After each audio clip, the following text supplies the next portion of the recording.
Okay,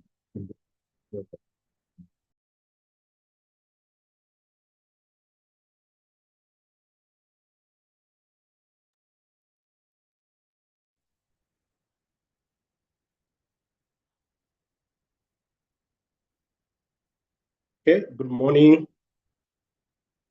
ladies and gentlemen. We are just about to start our program for the day. Thank you for being with us this morning. Before we start, I think we need to start with a word of prayer.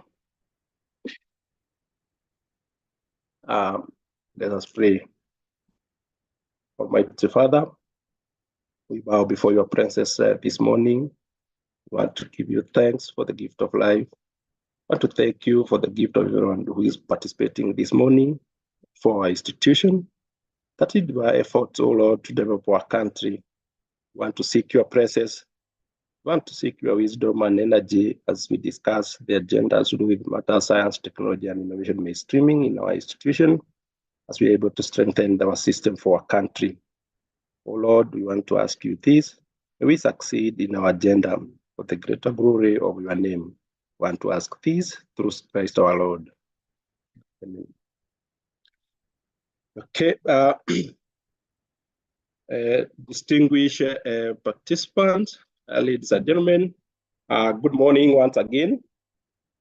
I want to take this opportunity as we just set off our agenda for the day to really paint the picture, and on behalf of NACOSTI, that we are really grateful to have you this morning to discuss these matters to do with science, technology, mainstreaming. Today, we are really privileged to have you being one of the most important segment for our research system, universities and research institutions. This morning, it's your day that we can have this discussion. So on behalf of NACOSTI, on behalf of the committee and the panelists today with us, I want to welcome you. Feel that you are where you belong, because this is your forum, so that we're able to share and discuss. And we want to thank you for your time that you're able to spare to be with us this morning from your busy schedule, and also considering the time of the year. Thank you so much for being here. We really do appreciate that. I want also to take this as a clear commitment that we are working the same journey together, because the agenda, we share the common goals, that the science, technology, and innovation, its role in our day-to-day program is really important. So from where we sit, we do really want to appreciate that. And this also being a NACOSTI commitment in so far as the matters science, technology, and innovation mainstreaming as a performance contract indicator for this financial year. This is our commitment that every quarter we should be having this sensitization. So this being our second quarter sensitization, we really want to thank you. You made it a success for being here this morning, because it will never succeed without your presence and participation. And we want to welcome you all. For those who are attending for the first time, we do understand that there are committees that have changed. Those who are attending for the first time, to welcome. Those who have been here, welcome in, and thank you for the commitment to work together. Let me spare a few minutes just to cast what we discussed this morning, having said that, remarks and coming remarks. What we have as a commitment for this 20th PC cycle are the first STI mainstreaming PC indicator has these three main items: the development of the institutional STI strategy for those who are newer entrants. And we believe that we are speaking to the converted. You are already in there. Mainly, most of the committees that are represented here, you are in the implementation phases, and there is issues of annual work plan and quarterly reporting. So we want to draw our objectives from these, so that around all these three main issues, that we are able to see what to help each other, make this a success together, because again, it's a journey that we really need to be all of us together and make it as easy for all of us. So this morning, what we wish to discuss, we want to, in our effort to make it more effective in implementation, we are responding to one of your suggestion, or more or less the recommendation, that we really needed to have simplified our reporting tool. So we are glad this morning we should be able to have a demonstration of the new revised tool that we have that to help us increasing the efficiency and accuracy in the reporting. And again, being stakeholders' demand and requirement. So we want to thank God for having walked this journey together. We also discuss about the indicator itself, or as breaking it down to our roles as committees, doing this on behalf of our institutions. And we also providing this as an opportunity for us to exchange. More or less, you've been in this journey for the last 3 years, or 2 years, or those who are coming on board, so that we provide a mechanism that we can have a forum to air out what are your issues, what are your challenges in there. For the few of the committees that are still yet to develop the institutional STI strategy for mainstreaming, we'll paint a picture, the kind of the journey we want to walk with together. And more importantly is that what we are indicating, we are doing this jointly.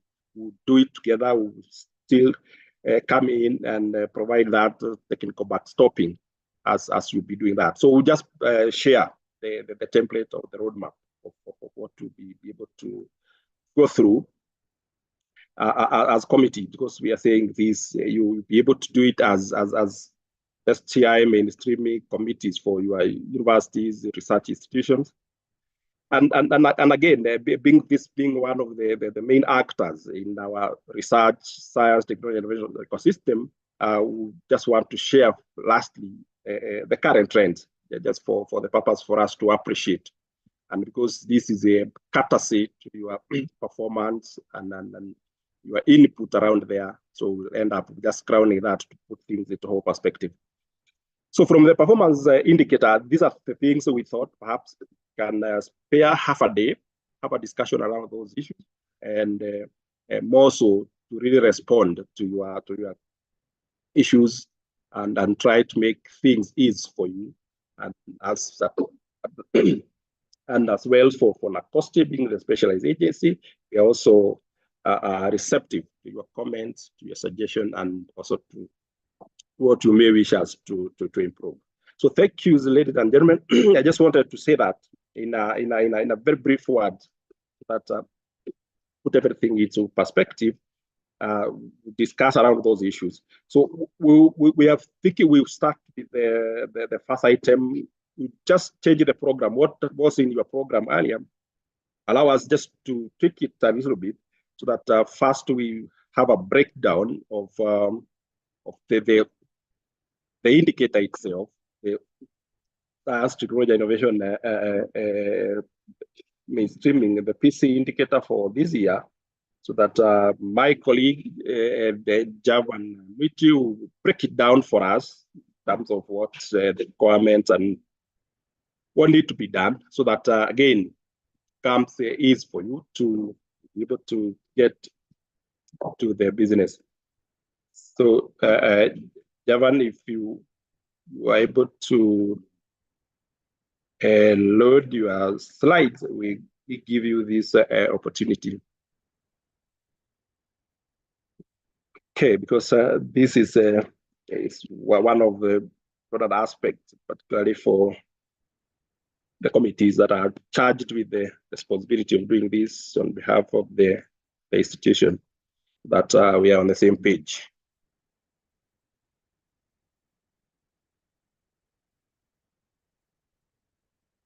Thank you.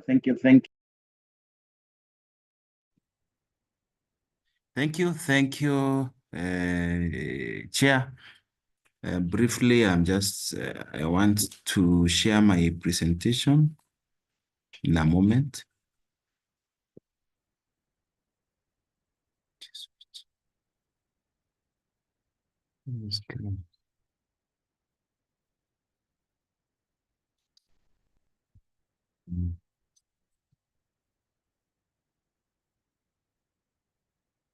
Thank you. Thank you so much, ladies and gentlemen. Once again, I take this opportunity to welcome you to this sensitization. And specifically today, we are meeting universities and research institutions. As my colleague has said, basically, as you all know, you have committed this indicator under your PCs for the year 2023-2024. So ours basically is quickly to simply ask ourselves, for them that has been implementing this indicator, what are the lessons? What are the best approaches and ways for us to be able to effectively and efficiently implement the indicator? And for the many of us who are joining us for the first time also, basically to have a deeper understanding of the indicator for the sole purpose of ultimately ensuring that we are also able to harmoniously and effectively and efficiently implement the indicator. So basically, I'll be sharing with you some of the key aspects in the indicator, sharing experiences that can help you as you report for second quarter, and basically ensure that you are able to performance contracting indicator, that is STI mainstreaming, which is under your core mandate. For the many of us who are joining us for the first time, we are implementing this the third year. We in 20 cycle implementation of this indicator within ACOST as a specialized agency, and the indicator was brought on board in 18 cycle performance contracting guidelines. That's for the year 2021, 2020, 2021, 2022. 2021, 2022, we did it for 2022, 2023, and now it's 2023, 2024. Basically, you are aware that before this, we used to have R&D. Many of us who have been performance contracting for a long period of time knows that we used to do R&D. We used to implement research and development before the enactment of the Act of STI in 2013, which was revised in 2014. And of course, as I've said, in the year 2021, 2022, that's 18 cycle performance contracting guidelines. The indicator now was brought on board, but now as science, technology, and innovation. Basically, research, science, technology, and innovation. So basically, that's some background information that I think is very important for many of us who are joining for the first time. At the same time, much of R&D that we used to implement from other cycles, from 15th, actually from 14, 15, 16, and 17 cycle, up to 15th cycle, from 12, 13, and 14 performance contracting guideline cycle. Basically, that was during the implementation of Medium Term Plan 2, 1 and 2, and finally 3. At MTP3, that's when now we introduce science, technology, and innovation. So basically, that's the history, which is very, very important for you to understand the indicator. NACOST, basically, as I said, is a specialized agency, and the main role is to ensure that they develop the indicator as they have done and shared with you. You have been able to negotiate this indicator, it has been vetted, and now you're implementing, you have reported for first quarter. So ideally, that's rule number one. As any specialized agency, they receive, analyze, and provide feedback on the indicator within 50 days from the date of submission. So like this quarter, you'll be submitting your report, your second quarter report by 15th of January next year. So immediately after that, 15 days after that, NACOST to analyze and give you a feedback. And I know most of you who reported for first quarter, you have already received that feedback. The essence of the feedback is just to help you improve, note any gaps that are existing so that you can have a report or you can implement and infuse it within your subsequent quarters so that you're able to attain the intended activities and objectives. Providing technical support like they are doing today every quarter, and ACOST will always do an online sensitization like the one, but also you can request on a need base. You can always request in case you feel you need more capacity building, more sensitization. Probably you're developing your STS strategy and you need to be guided more. That one you can always request from NACOST and you'll be assisted. Ultimately, they will do the evaluation of the indicator after the fourth quarter, after 30th June next year. An evaluation immediately will commence as per the 20th cycle performance contracting guidelines. And of course, By that, they will submit a report to performance contracting and monitoring unit, basically to show that indeed you have complied. So basically, that is the role of specialized agency. As you know, the performance contracting guidelines gives two types of agencies: the mandate to run performance contracting indicator in terms of coordination and evaluation, and that is the lead agencies and specialized agency. For you, for them that are the Ministry of Education specifically, the lead agency is the Inspectorate of State Inspectorate of State Corporations. They are the lead agency, but specialized agency will range. NACOST is one, and we have other specialized agencies. Why is science, technology, and innovation? Basically, when we talk about STI, we just walk the journey. We have, when you look at the development agenda for the country, from Vision 2030, you realize that matter, science, technology, innovation are clearly anchored there. Looking back at MTP, from MTP2, Medium Term Plan 2, where we used to have R&D, research and development again, which ideally, as I said, the scope, we only increase the scope so that we can have science, technology, innovation. But Medium Term Plan 2, which is, of course, is a government development document or agenda for 5-year period, captured all matters, research and development. From MTP, from Medium Term Plan 1 all the way to 2, Medium Term Plan 3 brought on board STI, science, technology, and innovation, to reinforce what we used to have in terms of research and development. And of course, you know, now we have MTP4, Medium Term Plan 4, and most of you have interacted with it, know very well that it's purely anchored on matters, research, science, technology, and innovation as an enabler, as a key point in which for us to actualize the socioeconomic development of the country, then we must ensure matters, research, science, technology, innovation. Today, the categories: meeting universities, today interacting with research institutions. This is very, very clear, and it's an issue that I'm sure you basically understand very well. Quickly, looking at your mandate, when you look at your performance contract and this indicator specifically, you realize that the indicator itself is under your core mandate. And remember, under your core mandate is where you allocate funds and resources to attain your purpose as an institution. So among the activities that you're supposed to do as you actualize the Vision 2030, as you actualize your own performance, your own indicators that you identify from your strategic plan, as you actualize the MTP4, then at the same point, then that's where you are allocating funds and resources to attain your mandate, and that's where we have science, technology, and innovation. The essence of it all is, of course, to influence the objective, to ensure that objectively, as we look at our growth outcome, when you look at what is expected for us in terms of growth outcomes, then we are able to plan, we are able to ensure that matter, science, technology, and innovation have been taken care of within our planning processes. Basically, looking at it again, when you look at science, technology, innovation, the ultimate goal is sustainable industrial and economic development. That is the main purpose. And that is the essence. If you look at Vision 2030, when you look at MTP4, Medium Term Plan 4 that we're implementing now, and more so the better, the bottom-up economic transformation agenda, basically we realize the 5 pillars, they are also anchored and research, science, technology, and innovation as a key enabler. So we cannot re-emphasize that. It is very, very clear.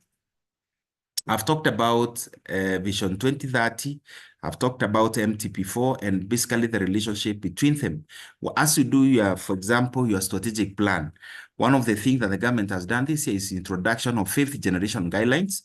And these guidelines ideally are supposed to streamline how we do the process. And a keen look at it to basically help you, or probably when you look at the 5th generation guidelines, one of the aspects is to streamline the process so that we are able to anchor in the bottom-up economic model. We are able to anchor in the aspirations in MTP4 and Vision 20, that realignment basically. And when you do that, then of course, we are talking matters. You'll be able to infuse matter, science, technology, and innovation. Science is creation of knowledge, technology is application of the same, and innovation is basically application of technology. I want us to quickly look at the relevance. the relevance of this indicator. As I said again, looking at Vision 2030, it's an enabler. Looking at fourth MTP4, it basically brings science, technology, and innovation as a way to accelerate the socioeconomic development of the country. When you look at the current government, the Kenya Kwanza bottom-up transformative agenda, it's leveraging. In fact, one of the key pillars is purely on science, technology, and innovation. Most of us who have looked at those pillars can basically agree with that. When we look at our PC, because we need to build the relationship from our performance contracting, as we assign weight and weight for our various indicators, you realize that under financial stewardship, the weight normally is 10. Service delivery is 15. But when you come to your core mandate, where is your core business, the weight is normally 65. And it's within this core mandate where we have research, science, technology, and innovation taken care of as an indicator, as part of the activities that you're supposed to be implementing. The rest of other performance criteria basically are supposed to help you actualize that. Looking at, if we are to look at this is the performance contracting template for non-commercial. Again, under core mandate, if you look at below the core mandate is where we have science, technology, and innovation mainstreaming, and it takes, if you look at it, it takes a weight of 2, meaning, of course, is that important. So as you set your activities around the core mandate, then the guidelines are very clear. They have taken care of research, science, technology, innovation as part of it. So this shows you the importance, the relevance, and why we are implementing. Quickly, we want to look at the requirement of the guidelines in terms of what is expected of us. The first thing, today we are meeting focal persons and champions from our universities and specifically from our research institutions. The guidelines, the 20th cycle guidelines, one of the first requirements is that you should appoint a focal person and champion. And both of them, when they are appointed, they constitute what we refer to as STI mainstreaming institution for that respective university, for that respective research institution. So it is very critical here to understand that the focal person ideally becomes the chair of that committee, and then champions are members.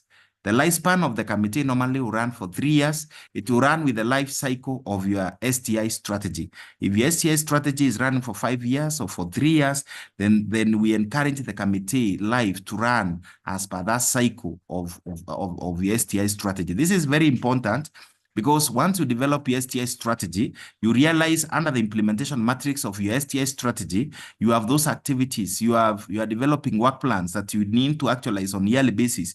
So it will be very critical to have consistency in terms of implementation, unless in situations where maybe there is that exit from we have members exiting from the institution, then of course we can have the reappointment. But it's good to have a life, a sustainable and a continuous life for the committee to the life of the STI strategy, so that you have time to implement the aspirations and the objectives that you have identified in STI strategy. What are the roles of the focal person? Ideally, he is the overall coordinator of this indicator. This indicator on STI mainstreaming is purely in the hands of the focal person to ensure within the institution the objectives are attained, the activities are undertaken. You provide necessary support to the various levels within your institution. You plan and ensure sensitization and capacity building. For example, today we are doing this capacity building. You may realize it's not very sufficient for you. Our expectation is that you can always lay us within a cost. Also, once we build your capacity, we expect you, as you go back again to your institution, then you build the capacity of others. So it's the role of the focal person. Coordinate development and implementation of STI strategy. One of the requirements, of course, is either you develop or you're either developing the STI strategy or you're implementing. That is the role of the focal person to ensure smooth implementation, smooth attainment of the aspirations of the STI strategy. Establish and implement, monitor and evaluate. Again, it is very, very important to ensure that there is a continuous implementation. For us to be sure of implementation, we need to monitor. To monitor is to simply ensure that we stick to the intended roadmap. We have a work plan. We intend to that. We ensure the work plan is implemented as it should. Then evaluation is simply to ask the question, we plan to attain 5 things. How many of them have we been able to attain? Promote collaboration and ensure that you promote STI business within the processes of the institution.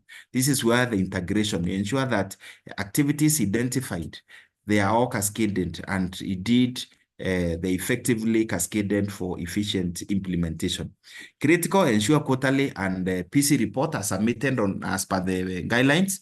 The guidelines are very clear. After the end of the quarter, 15th date, ensure that you submit that. Who should be a focal person?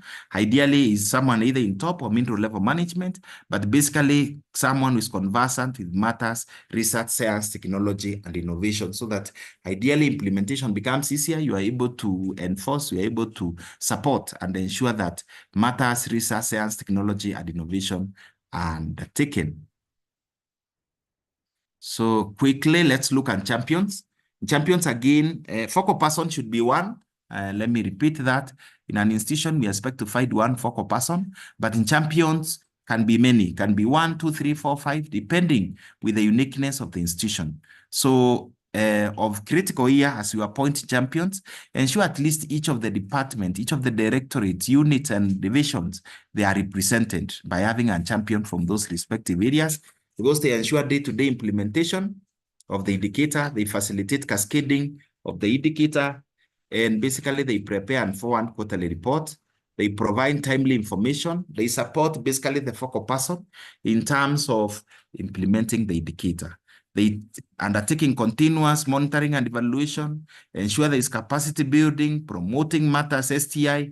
They basically run with matters, specific activities within their area in the institution. They ensure the attainment of those activities. So who should be there? Who should be a focal person? Again, we said what matters mostly is passion, the ability to champion and transform and lobby others into undertaking these activities. I know we are running a lot, many of us are running other change management programs, and we're always having champions, and the consideration is the same, the ability to do that. So I repeat, with the focal person, with the champions, you now have what is referred to as STI Mainstreaming Committee for your institution. This is the focal person will be the chair, and then the members are the champions. The scope, let me just make the scope very easy. The scope, as we started by saying, the scope of this indicator basically cut across. One, we said STI basically is an enabler under Vision 2030. As you contribute to, if you're contributing to Vision 2030 and STI being an enabler there, then you are within the scope. Of course, we have research institutions, universities, we have those categories, but of critical is that we are implementing MTP4. And most of you who have moved in the journey of development of MTP4 agree with me that from the concept note, research, science, technology, and innovation was a key component of MTP4.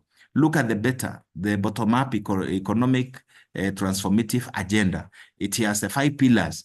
They are all, STI is also an enabler. So basically, all of us fit within the scope. Going back to the year 2023, 2024 previously, these were the commitments. We are developing STI strategy. We're implementing the strategy by doing a number of activities. But quickly, those activities basically different. And I want us to quickly look at for 2023. For 2023, 2024, depending on the level of implementation, you are either required to appoint or reappoint the focal person and champion. That is a requirement. You are required to undertake the following. Either this year, you are developing or implementing the STI strategy. You choose. And the reporting, when it will be done, the reporting template, when it will be taken through the simplified reporting process, you'll be able to identify that. So all of us, we are either developing the strategy or we're implementing. Develop and implement the annual work plan. All of us still will develop and implement the annual work plan. Whether we are developing the STI strategy or we're implementing, we'll still need a work plan to schedule those activities and then submit the report to NACOST. It is as simple as that.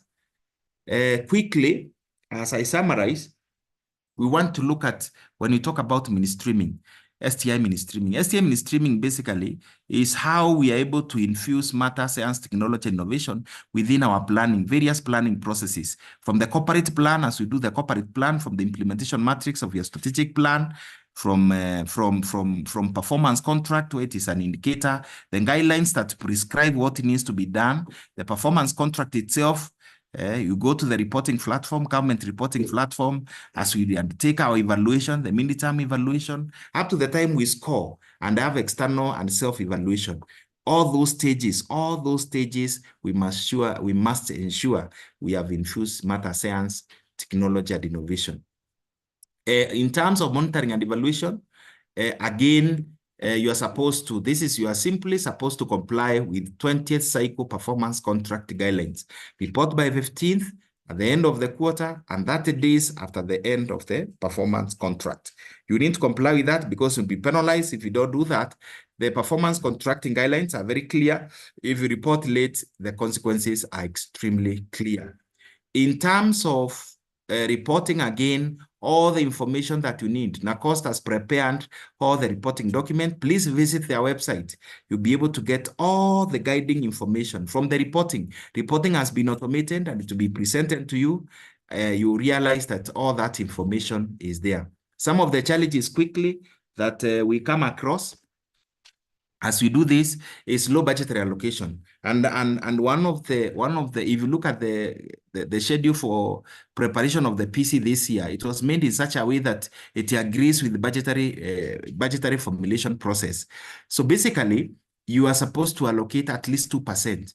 And in most cases, if you realize allocation, maybe you missed on allocation for most of us who are new, then look at the expenditure. You realize you are spending money that you spent on your committee, on RSTI committee, on your STI mainstreaming committee, money that you spend in matters, science, technology, and innovation, any money that you spend on technology, whether you have a new system and all that, that contributes. Any money that you use, like for universities and research institutions, we are buying equipment, or if you're buying any equipment, if you are taking any project in relation to research, science, technology, and innovation, all that budget. So you'll be shocked actually to realize that you may not have fully allocated, but your expenditure is okay. So basically, that is one of the main challenge, and we hope that moving forward we'll be able quickly. As I summarize, one of the quick gains is formation of STI mainstreaming committee from NACOST itself up to all the way to MDAs. These committees help to strengthen and deepen matters, research, science, technology, and innovation within your mandate. Form that committee, have the focal person and the champions as members so that you implement that indicator. You report as a committee, you undertake activities as a committee, and will be able to effectively be able to do that. Ensure quick and effective response and feedback. Implementation, NACOST will always give you feedback. Ensure you get it and implement. Internally, you get feedback on implementation. Ensure you do that. The next and very critical, comply with 20th cycle performance contracting guidelines in terms of reporting. So basically, these are some of the quick gains, experiences that we can share so that you can be able to effectively implement your indicator. Use the established mechanism. Your institutions already have established performance contracting reporting systems or mechanisms in place. You can utilize that rather than develop a new way of doing the same. You can decide, because your institution is still implementing other PC indicators, you can find an harmonious way of ensuring that happens. This is basically some statistics to show you how mainstreaming has been happening. As you see, most of institutions, we are currently around, for the year 2022-23, we were around 273, and there is a lot of improvement on the same. The same thing, distribution and our attendance has been. So basically what we are saying, ladies and gentlemen, when you talk about mainstreaming, there is a lot of wonderful work that is happening across MDAs in terms of embracing the indicator, in terms of walking the journey towards research, science, technology, innovation. And this is critical for us as a country, as we started by saying, and I believe ultimately to help all of us attain our mandate and do it the way we intended to be done. With that, ladies and gentlemen, I want to bring my presentation to an end. And I just want to request you that in case you have any question, in case you have any clarification for now, please use question and answer. Use the chat to raise any issue. We shall be able to address the same as we shall be, as before we go. And ultimately, of course, we shall have a plenary that all of us will be able to participate. Thank you so much, and God bless you. Back to the chair. Thank you.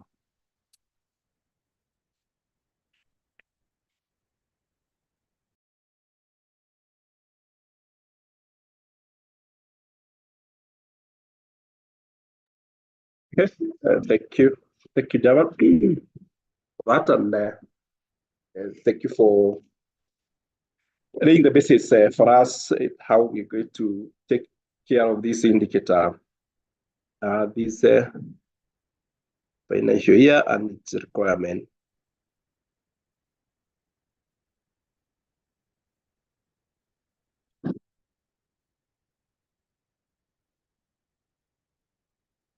Okay, thank you so much. Distinguished participants, following that, allow me to just take a few minutes again on behalf of those who are yet to develop the institutional STI strategy. So I can just read some few slides here to just to guide and again to show how important and strategic it is for us to have this document. In this STI mainstreaming performance indicator for this financial year, one of the key requirements is to develop the institutional STI strategy from your mandate, from your strategic goals, from where you are operating as universities and research institutions. So this will take few minutes just to cast the bigger picture. So that and more important is to paint this picture. This is a national agenda because we have this law, the Science, Technology and Innovation Act, that is placing this very centrally into our programs and activities. Because one of the key and major purpose of this law was to help the country to entrench science, technology, and innovation. And this is where we are finding the home for STI mainstreaming. So again, that's why I think this is a national agenda, because this, as a country, we wanted to have this law that has created a number of agencies to execute these program functions and mandates. And we are grateful to the government that we are able to put STI mainstreaming into the performance contract platform. So as you participate even here this morning, as your committee continue to transact this agenda, we're inviting you to feel that you are playing a critical role for the country and for the STI, RSTI sector, that we are all playing, so that we all have a role. Because for us to do this, we'll be able to move our country to the next level as our institution and as a country and even as a region, as a country always being a leader. So just wanted to paint that so that we know we are coming from that legal background and we are participating in our own corner to execute that. So, but for us to mainstream or entrench science, technology, and innovation in our production systems, this being our programs or activities, this is what the performance contract, some indicators look like this financial year, just even like last financial year. For the purpose of those who are developing their strategy now, that is what I will only share so that you are able to bring you up to speed, because we need that as a document that could even outlive the indicator for us to be able to entrench science, technology, and innovation in our institutions. So what we are saying, our efforts, even for us coming up with this template that I'm just about to share, is for us to see how to institutionalize this. And we need to have that implementation framework as a country, where we'll be drawing our annual work plans to help us, to help our institution articulate how they want to take care of science, technology, and innovation. Guided by your mandate, you are established to do specific things. You have your clear strategic plans. So here we are asking you to do a STI mainstreaming strategy that need to be a sub-strategy guided by your functions, your mandates, and the likes. So just to paint the picture, what my colleague had just shown, that we are very grateful that there is a very clear demonstration. Because again, this indicator is at the core of your functions and your mandates as universities and research institutions. We are happy. We are almost having almost 100% of you participating in this indicator. Again, because you can relate so well with the matters science, and innovation. Out of this institution, what wanted to paint is that we still have those who are yet to develop the strategy, and we are saying this is a mechanism for us to have these matters cascaded down to our activities, to our programs, and even into our agenda, daily agenda as institution. So we just want to speak because of this small number that is yet to do that. And you also want to agree for those who are already developed the strategies, still you are in that journey and you have an opportunity as well to have a look at them and if need to review them. So allow me just to take a few minutes because again, as I've always said, when speaking this to this group, we are speaking to the converted. So I will only give an overview of this template that as a commission we have shared with our stakeholders as for uniformity purposes, that different institutions are able to do it from their own perspective, but mainly it's just for uniformity purposes. So this template that we have developed is which is on our website, the STI strategy template, just a 5-chapter document, just to help it to putting it perspective some of the aspiration that you do have as your institution. Because chapter 1, we are just talking about the just the specific background info for your universities, for your research institutions, as like your legal frameworks, the mandate, and then the function. Of course, the categories we do have here is the universities and research institutions. But of course, we do recognize that there are still other participants who are in here. Again, this template it has to be customized from your end for your own needs. Chapter 1 is that simple, just background, but again, we are very biased to the STI-related matters. Chapter 2 of this strategy, we are inviting institutions to look inward and more of analyze themselves. So we are only doing the SWOT for situational analysis. And why SWOT is very important, this is as we develop the strategies for your institution as committees, as champions, focal persons, is that you are informed by your internal environment. So we are agreeing that chapter 2, what you need to do is to articulate what are your context internally, your strengths, your weaknesses, opportunities, and threats in there.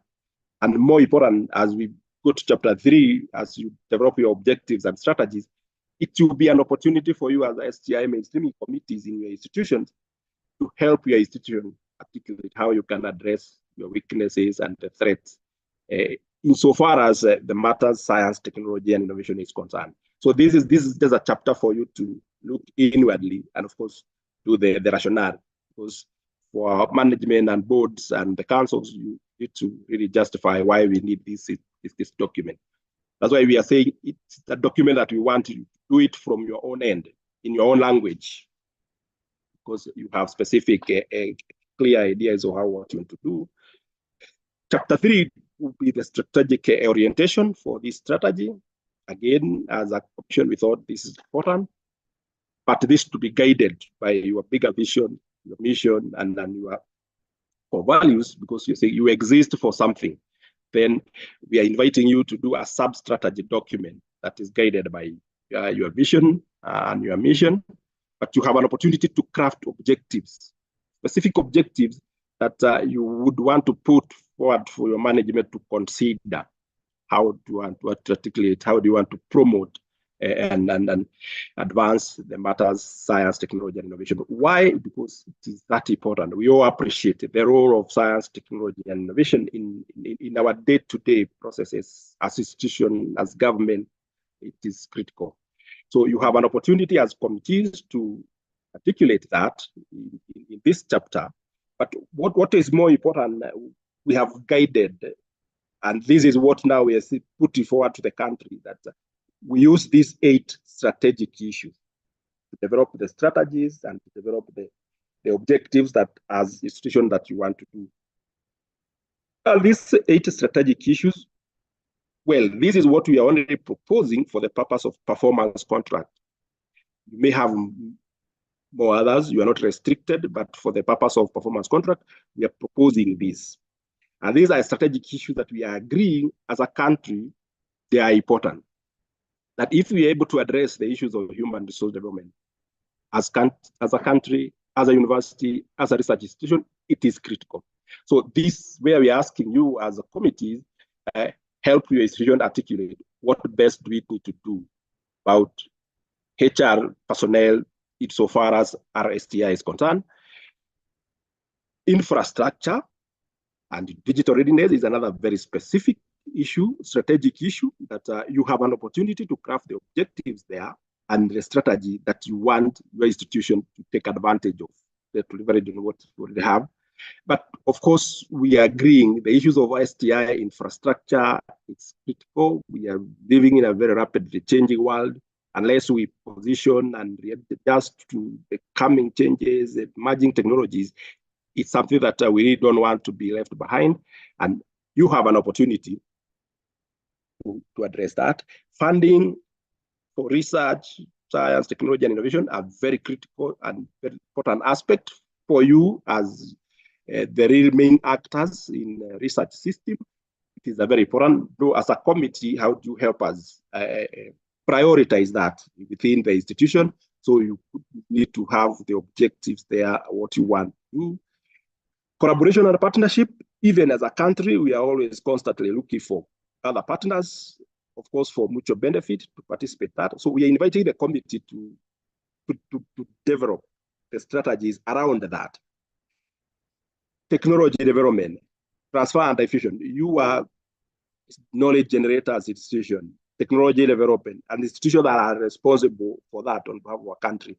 But what are we saying? Because in your strategic plan, you have different aspects how you are doing that. So this is a document that can help you really catalyze or accelerate attainment of those bigger goals that you have.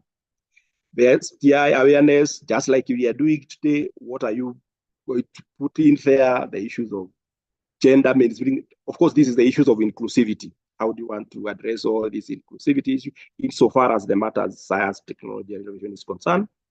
Education, very important aspect, training and research. You are at the core. You are at the core of this business, and you are the drivers in there. So as a committee, we are asking you to do a strategy around these issues. So this is what we are putting on the table for the institution, develop their strategy. And just as a guide, because we have agreed these are important for the country and they are important to you as a institution. I just wanted to pay much attention there because the whole business of us succeeding in there.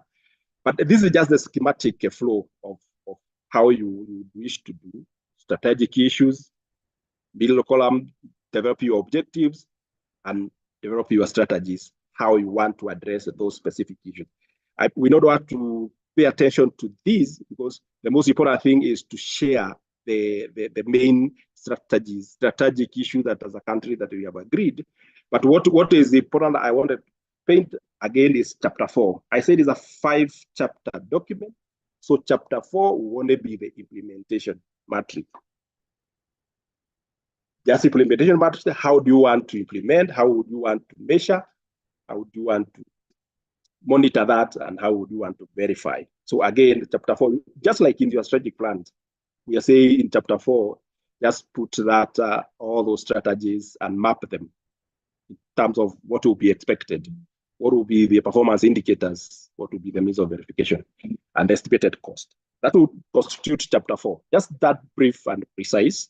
And chapter 5 of this template that we have shared out there will be just monitoring and evaluation, a mechanism for you to measure and track implementation. And we are saying this is internal mechanism, so it has to be guided by your documented procedures. How do you do normally internal mechanism, monitoring and evaluation and reporting? And of course, all these documents, they are always live, that you may have to have a strategy. How would you review it? Is it annual? Is it midterm, end term, or when need arise? So chapter 5 again is just to provide that clearly, so that we have responsibility. We are putting responsibility to specific group and team to do that. So, ladies and gentlemen, I just wanted to paint that picture in very brief and few minutes, so that for us just to appreciate But again, for those who need our support in doing this, we are always on standby. So thank you so much. Let me end it there. And again, as my earlier colleague had said, that you invited to put your comment and question and suggestion in there, so that my colleague can share the reporting framework, or what we have we're working on, the online portal, so that we are able to link all these, the requirements for the indicator, the requirements for developing the strategy. Then I'll have a discussion on the reporting tool, and so that we are able to link all that. And the next brief presentation that will follow on the institutional IP policy, then we have a discussion in there. So thank you. So Cyrus, if you set, you could share with us the reporting framework. Thank you. And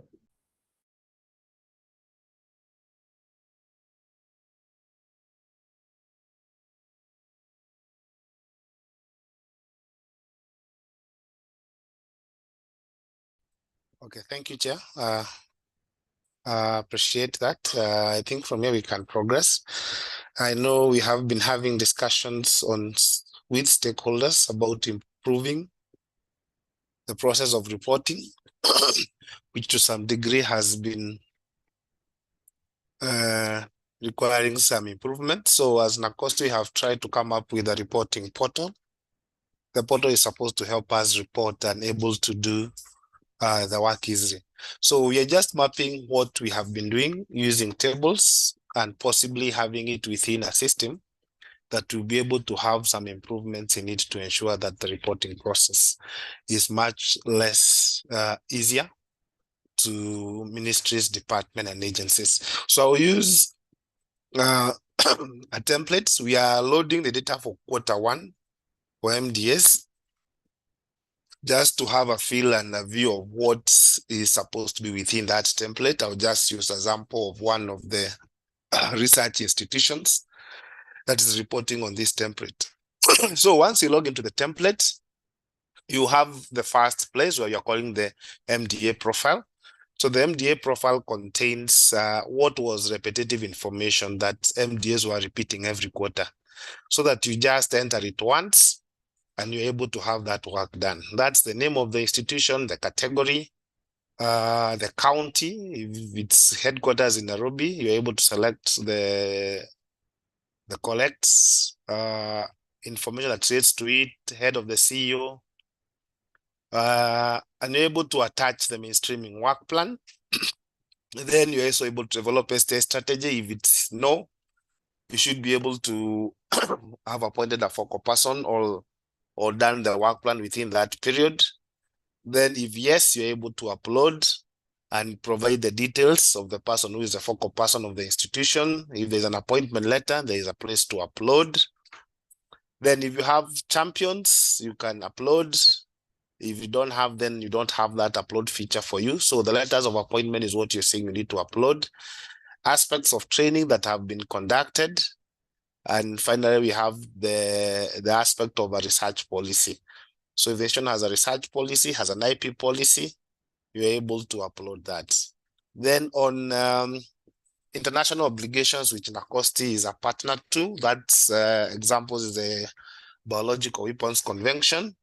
If you are a party to reporting to that and you report to NACOST, you have this feature, yes, where that feature will be among the elements that you upload. If it's no longer part of it, you just select no. So once you're able to bring in this information, you end up having completed the MDS profile. You can update, and it's able to update that data. So this one is basically something that if changes happen, like the CEO leaves in the middle of the financial year, you can still come back and edit and provide details for that. So from there, we go to the submission of the quarterly reports. There is that main sub-menu under the menu bar. Then from there, you have the financial year is 2023, 2024. You have Q1 or Q2. So you're saying Q1 is what is being preloaded from what you got from the Excel sheet.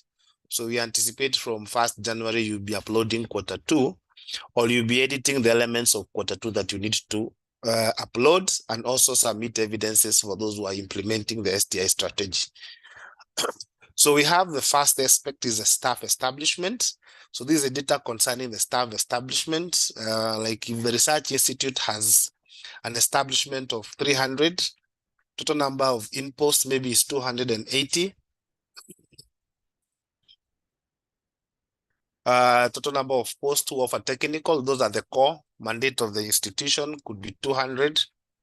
If you have any non-Kenyans working within the research or the university setup, you can be able to say the number here and also say whether those staff that are there are coming to offer the core mandate services to the institution. Then from there, you are able to put the current in-post staff, title and designation. So like now, if you're talking about a research institution, maybe the Director General.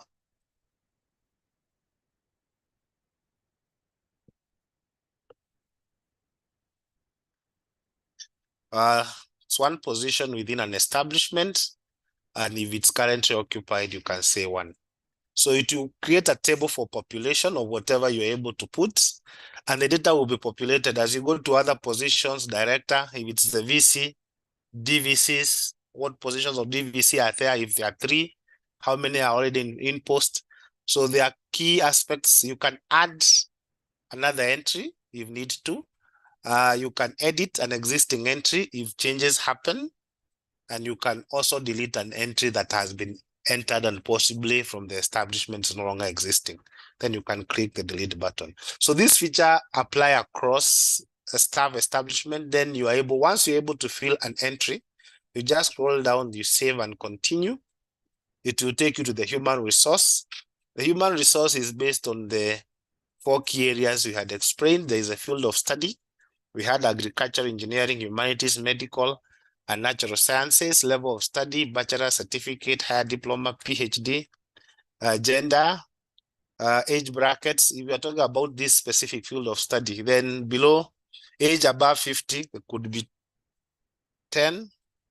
Age below 50, there could be 17. And you're able to add. So the entries will be added into this table as you continue, based on the areas of field of study, qualifications, gender, then the age brackets, and you can add as you continue within the entry of that process. Then once you're able to complete that, you can click save and continue for that entry. It will take you to the equipment table. The same applies. You can name an equipment, maybe HPC servers. You can say the date they were acquired. You're able to pull out the dates. You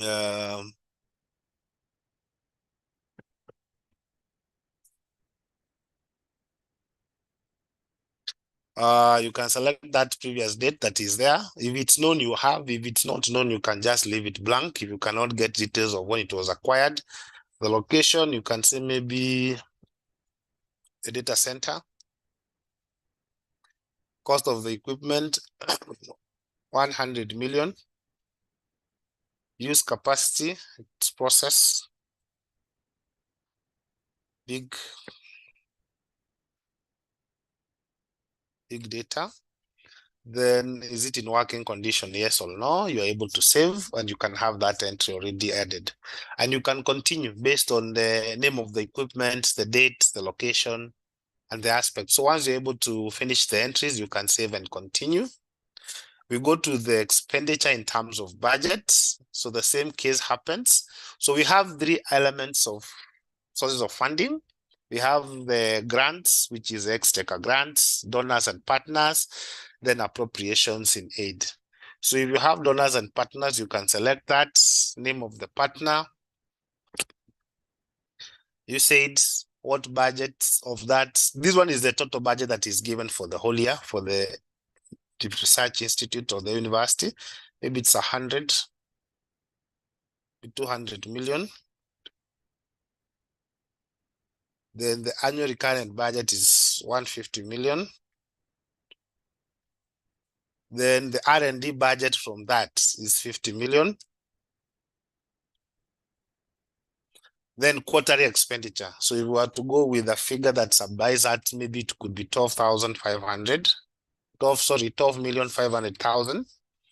Remarks, if any, maybe if the budgets have been approved, maybe approved budgets if it's within the first year. If there is any, maybe you're going to send in expenditure, you can put the remarks. You can still leave the remarks if they are none, blank. So there is no harm in that. So as you enter, the entries will also populate here, and you're able to get that data that has been provided.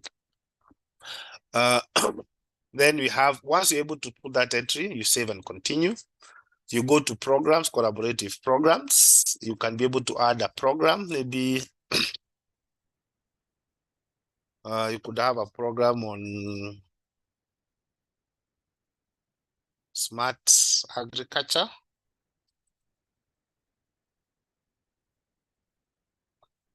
Principal investigator, you can say the CEO or whoever the PI is for that.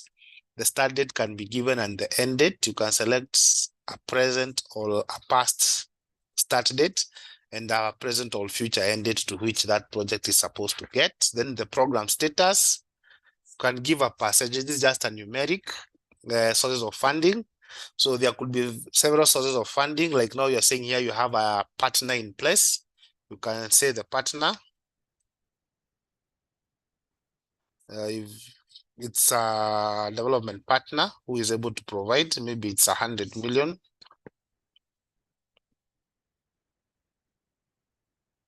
Then you are able to save that entry. So that entry will be entered into the table, and as you put in the data, it will be populated depending on the number of programs. You can save and continue. So you have research outputs. So these ones are elements of publications, patents. So you find that you have a pull down of the elements of research outputs that are here. If it is not among the listed, you can let us say maybe you have commercialized products. This quarter, you have 2 commercialized products. You can say they are within the area of engineering and technology, and you're able to put some remarks. Maybe you have been able to develop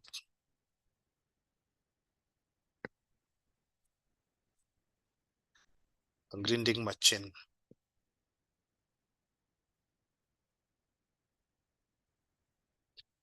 Then you save. And the entries will continue. If you have a patent, if you have a technology incubated and you have incubated within the incubation center, you're able to add that. So once you're able to put that entry, you can save and continue. Then you're able to have dissemination of our STI outputs. These are the elements of dissemination: conference, summits, exhibitions, trade exports, policy briefs.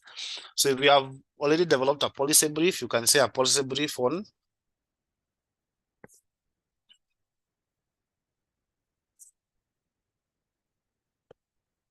state of livestock production in Kenya. You can say the number of, if there are several, you can say you have done 2 policy briefs. You can separate them here with a comma and put the second one. Then you can say you have 2. Then you have a remark. You can say 1, whatever remark that is available for that case of a policy brief. And you can continue in terms of dissemination. This will also go to print media, could go also to social media. It could also go to trade fairs. And as you continue to populate, and when you come to the end, you can save and continue. You can choose, at this point, this is why you need to submit. So you do a declaration that the information you have provided, you have verified. You can also attach the CEO's forwarding letter for that quarter submission. You just choose file, upload the correct file in PDF, and you upload. So once you're able to finish that space, you're able to finish. So you just submit to be able to receive it. So maybe something to do with the aspect of, if you have any challenges in using the tool, there is a place where you can put your help, you can put your name. If you're the focal person or champion, you can provide your email.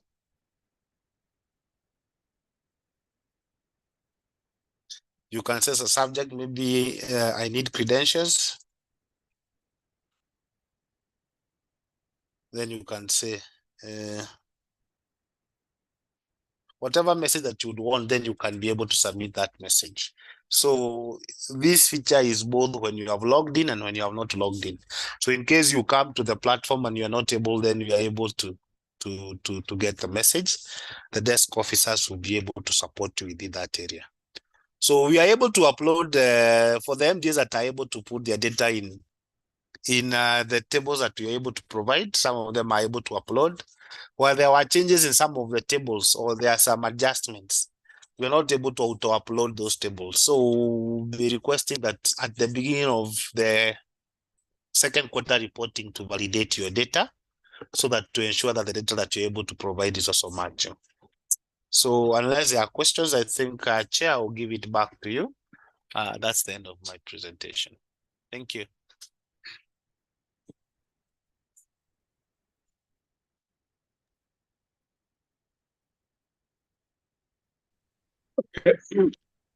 Thank you so much, Cyrus, for that. And again, this is something that would be very important for all of us to be on board. I've seen a question somebody asked at what point you'll be able to do that. I'm very sure that will be responded to. But I know the data that you have submitted for quarter one will already be uploaded into the system. I will be given an opportunity early next year to validate whatever you had reported, and from there going forward, it will be just easy for you to only update where you have changes. So this will simplify what you've been doing. Distinguished participants, I think at this point, allow me to invite my colleague Godfrey Carrero to share with us the next piece of presentation that will be around the issues of intellectual property. Again, another important tool for you as research and institutions and universities as we try to promote culture and innovativeness and commercialization aspects of RCA products. So I think, Godfrey, if you are set, we could give you the opportunity to share the presentation. Thank you, most welcome.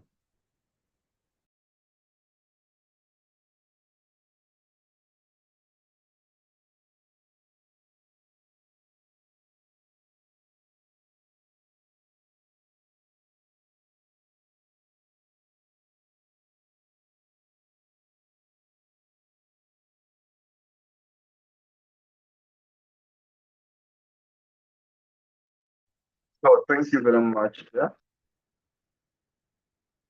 Good morning. Mine, as it has been indicated, will be on developing an institutional intellectual property policy. So if you allow me, I'll continue.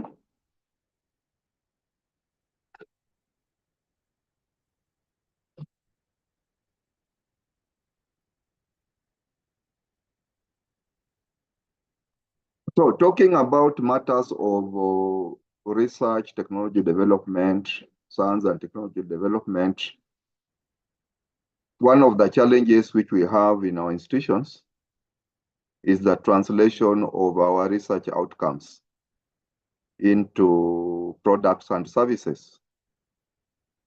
And from a practical point of view, you may do very good research, you may do very good, you may develop very good products, but you may not translate them into businesses.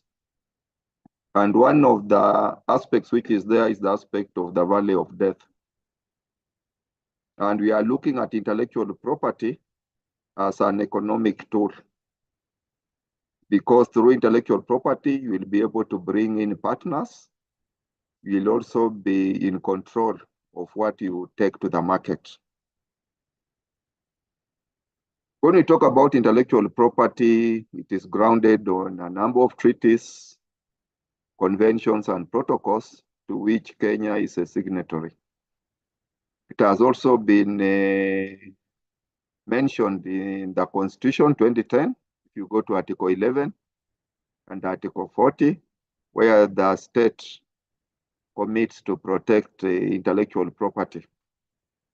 We have the Industrial Property Act, which establishes Kenya Industrial Property Institute, which is responsible for the administration of industrial property rights in terms of patents, industrial designs, and trademarks.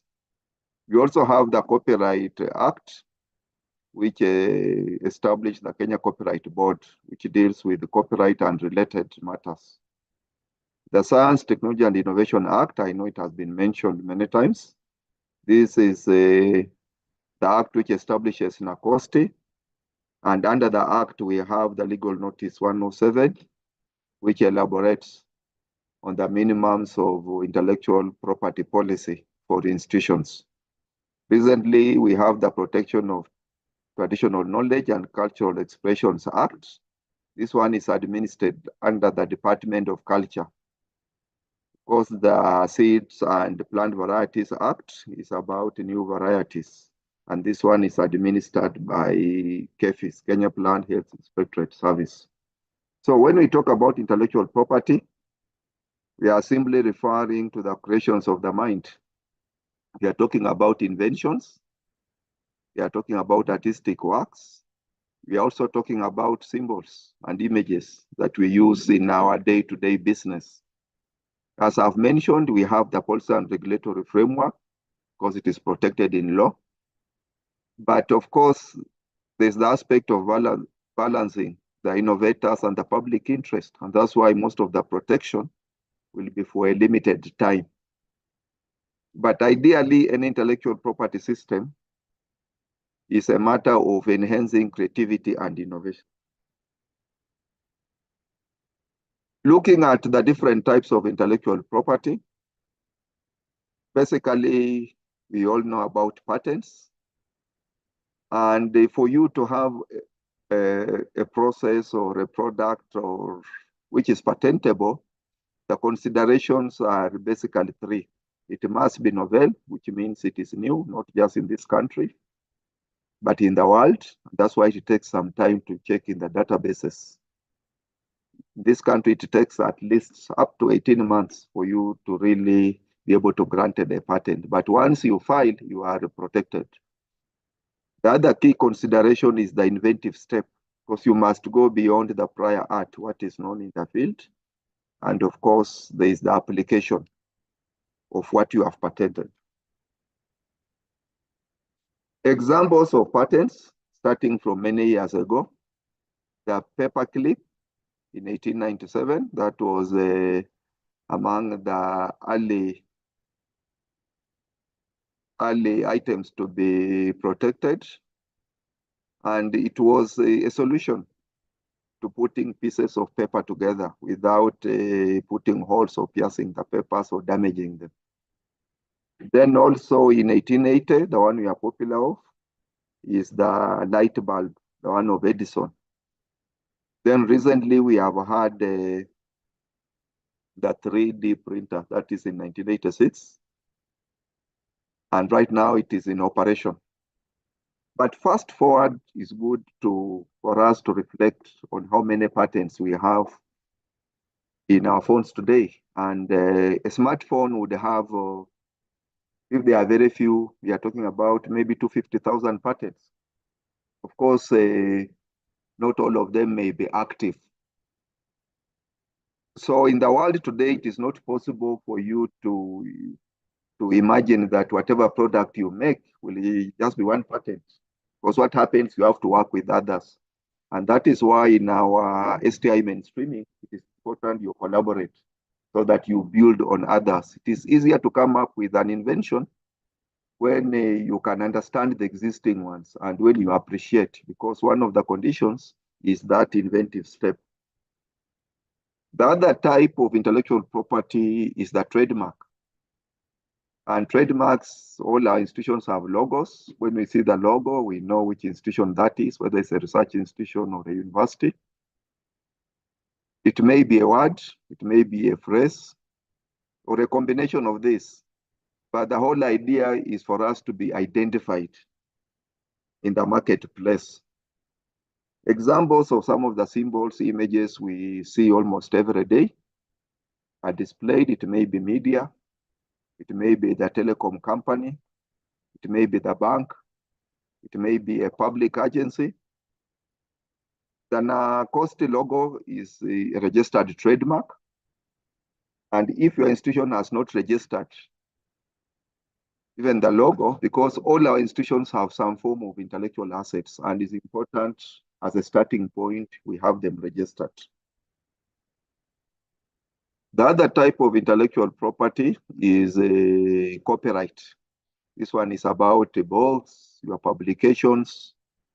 We all know that if you try to borrow more than some number of publications from one journal, even if it is under the interlibrary service, you will be stopped, because the moment you pass 2 or 3, they will advise you to buy the journal because you'll be violating copyright.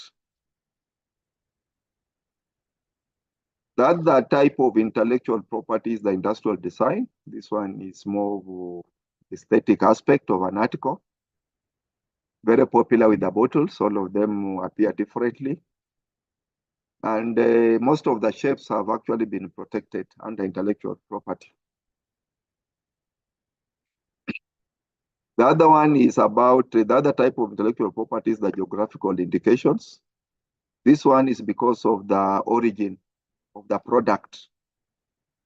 And because of the origin, it is assumed that a product from a particular region would actually have some unique qualities. If they are not unique, maybe they are better. And the examples in this country of the products we associate with the regions, and they are perceived to be of better quality, and that means you can charge more, even if you have the same product. We know the aspect of the Kericho gold, the tea. When you pass somewhere, you may be interested in the rice. Of course, I usually challenge people from Ahero. When we pass there, we don't see their rice.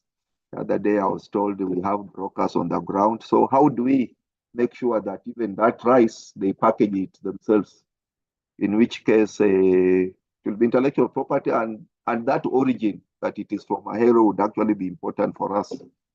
Of course, honey, if you have honey, maybe from my village, which I'll not mention the name because it is not known, and honey from Baringo or Makueni, I'd like you to pick the one from Makueni, even if it is costing more. Of course, if we went to the supermarket and we got honey from Nairobi, I don't know how many of us would buy it, because we may not be sure whether it is homemade honey or somebody has some bees. Trade secrets is another form of intellectual property. Of course, if Coca-Cola, if they had protected it any other way, would all be making it. But in trade secret, you come up with measures. People sign confidentiality. You limit the number of people who know what is in your product, and it may survive as long as nobody divulges what you have in your product. So coming back to our institutional intellectual property policy, and I believe for those who have policies, you have to really consider why you need that policy. Are you trying to facilitate technology transfer? Of course, you want to facilitate negotiations and collaborations, especially with the private sector. But you also want to promote commercialization so that your research outputs are useful, because universities and research institutions, whatever you do, should be a public good. From NACOST's point of view, how do we foster aspects of research, science, and technology development? So I believe the institutions have other policies, and normally this is the process. You agree you have a policy. Of course, the contrary is for you to agree that you don't have a policy, and still that is a policy statement. Then you go through formulation. It has to be approved as any other policy, implement, evaluate, and review. The key aspects of this process is that it has to be owned by the institution as much as you drive it from down. Consider all your stakeholders, be they internal or external. And once it gets approved by your governing body, whether it's a council or a board, have it disseminated so that it is not in the drawer. So let me quickly run you through the minimum for a good institutional IP policy. You know, you have them. If you are missing any of them, you can actually revise yours and update it according to what is expected. The first article will be about your mandate as per your establishing instrument, whether it's an act of parliament or a notice or something like that. Then you must, of course, you have a vision, mission, core values, and functions. But you must also have a policy statement. You are talking about IP policy. As an institution, what is it that you stand for on matters of IP? Are you going to deal with all IP that is generated out of your activities for the benefit of the nation? That's such a like statement. What is the purpose? What are the objectives? And when you talk about the scope, does the policy just apply to the staff?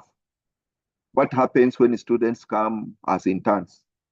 What happens when you have visiting researchers or fellows? What happens when you have collaborators? Therefore, the scope must be very clear because all those are policy issues. You don't wait for something to go wrong, then you start coming up with a policy. The next one is the article on administration. Are you going to establish a specific office? I know some of the research institutions and universities already have a specific office, but when you are establishing as a research institution or a university, do you generate enough IP to keep that office busy? Or do you have one or two staff and they get supported by a committee? Of course, if you have a committee, you should be able to indicate the functions of that committee.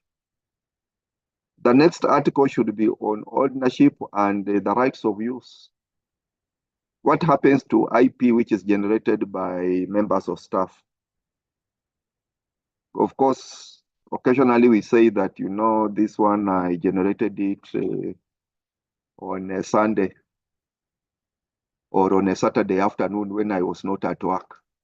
But most likely the laptop, the materials, the opportunities you had have been funded by your institution. Therefore, when you talk about ownership, we have to be very careful because public servants, civil servants 24 hours.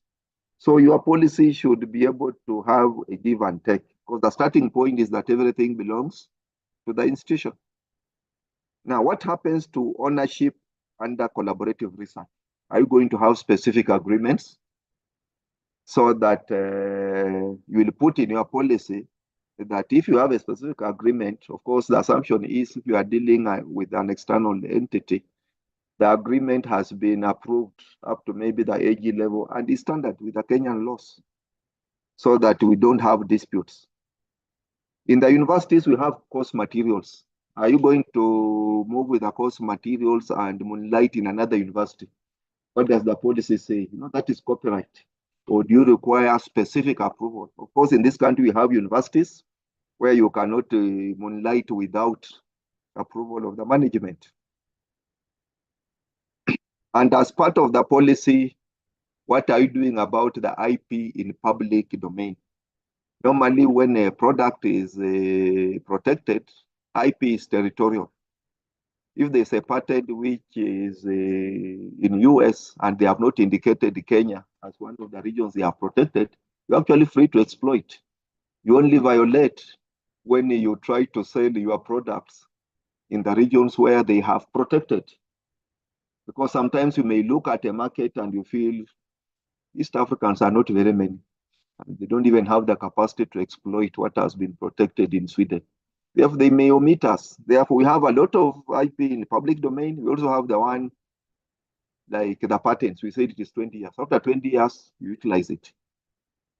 So these are all policy matters. And then, of course, there is the big issue of if you have that office, what is the responsibility? When it comes to commercialization, what do you do with your IP? Are you going to license somebody else to do it? Is it exclusive or inclusive? are you going to assign? Assignment is more of self. The institution generates IP, then you put a value on it. And when you are valuing IP, you may have 2 or 3 methods. How much money did you put there? Or you compare to other similar forms of IP, how much did they go to? And you forget about it. Or are you going to get into a joint venture? You have those structures. Does your mandate allow you to have a spin-off? Or you may combine that. But it's important you have all this in your institutional IP policy. Of course, you must publish universities and such institutions. But can you have a statement in your policy statement that the IP office or those involved will have some duration just to check before you publish? Because the moment you disclose, then you lose the protection. So whether it is 60 days or 30 days for the IP office just to check, so that by the time you are publishing, you have already filed for protection. Then in cases of research contracts or agreements, just follow the law. Make sure you involve your legal office. If necessary, you go to your ministry. There's also a legal officer. And then you can even reach a AG for advisory so that you don't get into a contract which is one-sided. Conflicts of interest, conflicts of commitment, these are common things in matters research, technology development. Will people be declaring every time they meet, especially if you are making a decision whether to commercialize or not? How do you handle that? And of course, where you have disputes, do you start with the expert in IP, then you go to the committee? As an institution, how do you handle your disputes? That is key. And finally, it should end with the head of the institution. Of course, we don't expect the head of the institution to be a member of your committee. So that when there are issues, they can be able to advise, because IP matters can be emotive and you can end up in court. Therefore, you should have a clear process of handling that. Matters of traditional knowledge, cultural expressions, genetic resources are becoming key in this country. And you don't want to be sued by the county government that whatever land material you picked from some forest there is the one which is showing some potential for some drug, right?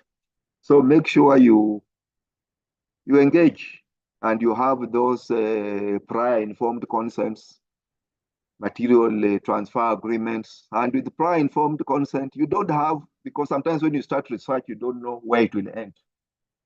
Therefore, you can put provisions so that if there's anything which is promising, then you go back and see how to negotiate.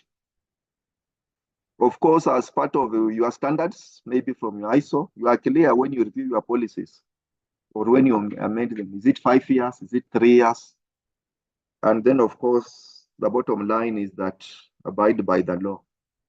So an effective policy, look at it from the long-term point of view, involve your stakeholders, have some resources for the HR, have some resources for the IP office, have some resources for sensitization of your staff and other stakeholders, and have a balance between the organizational culture, your policies, and strategy. And for those from the universities, you don't want to get the photograph of your university on a top page of a newspaper, that there was violation of IP rights. So as much as we talk about it, it's not just in theory, but in practice, it can easily bite. And this happened some time back. So with those very many words, allow me to thank all of you for finding time to participate in this important exercise for NACOSTI and for the country on matters STI mainstreaming. Thank you very much for listening, and back to the chair. Thank you.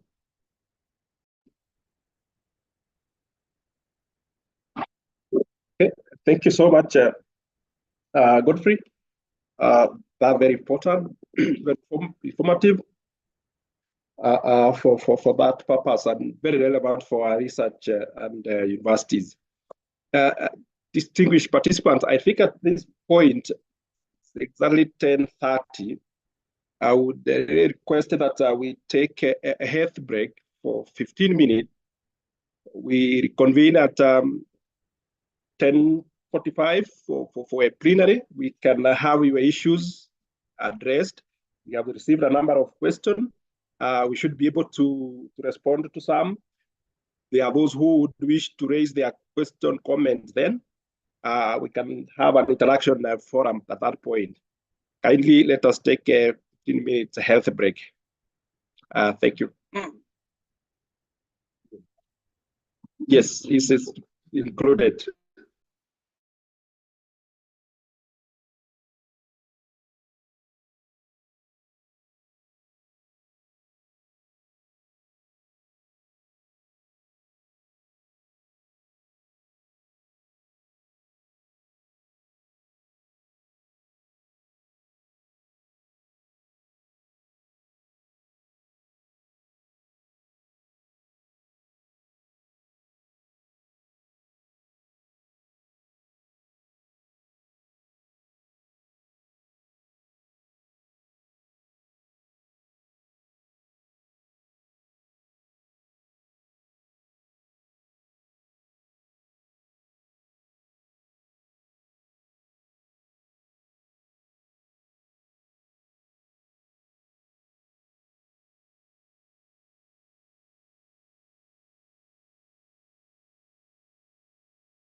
Okay. Good morning once again. We are back for the open forum. Before we go into the next presentation, we have recorded some of your comments and suggestion, and perhaps those who may wish to raise some issues could raise your hand for you to be enabled.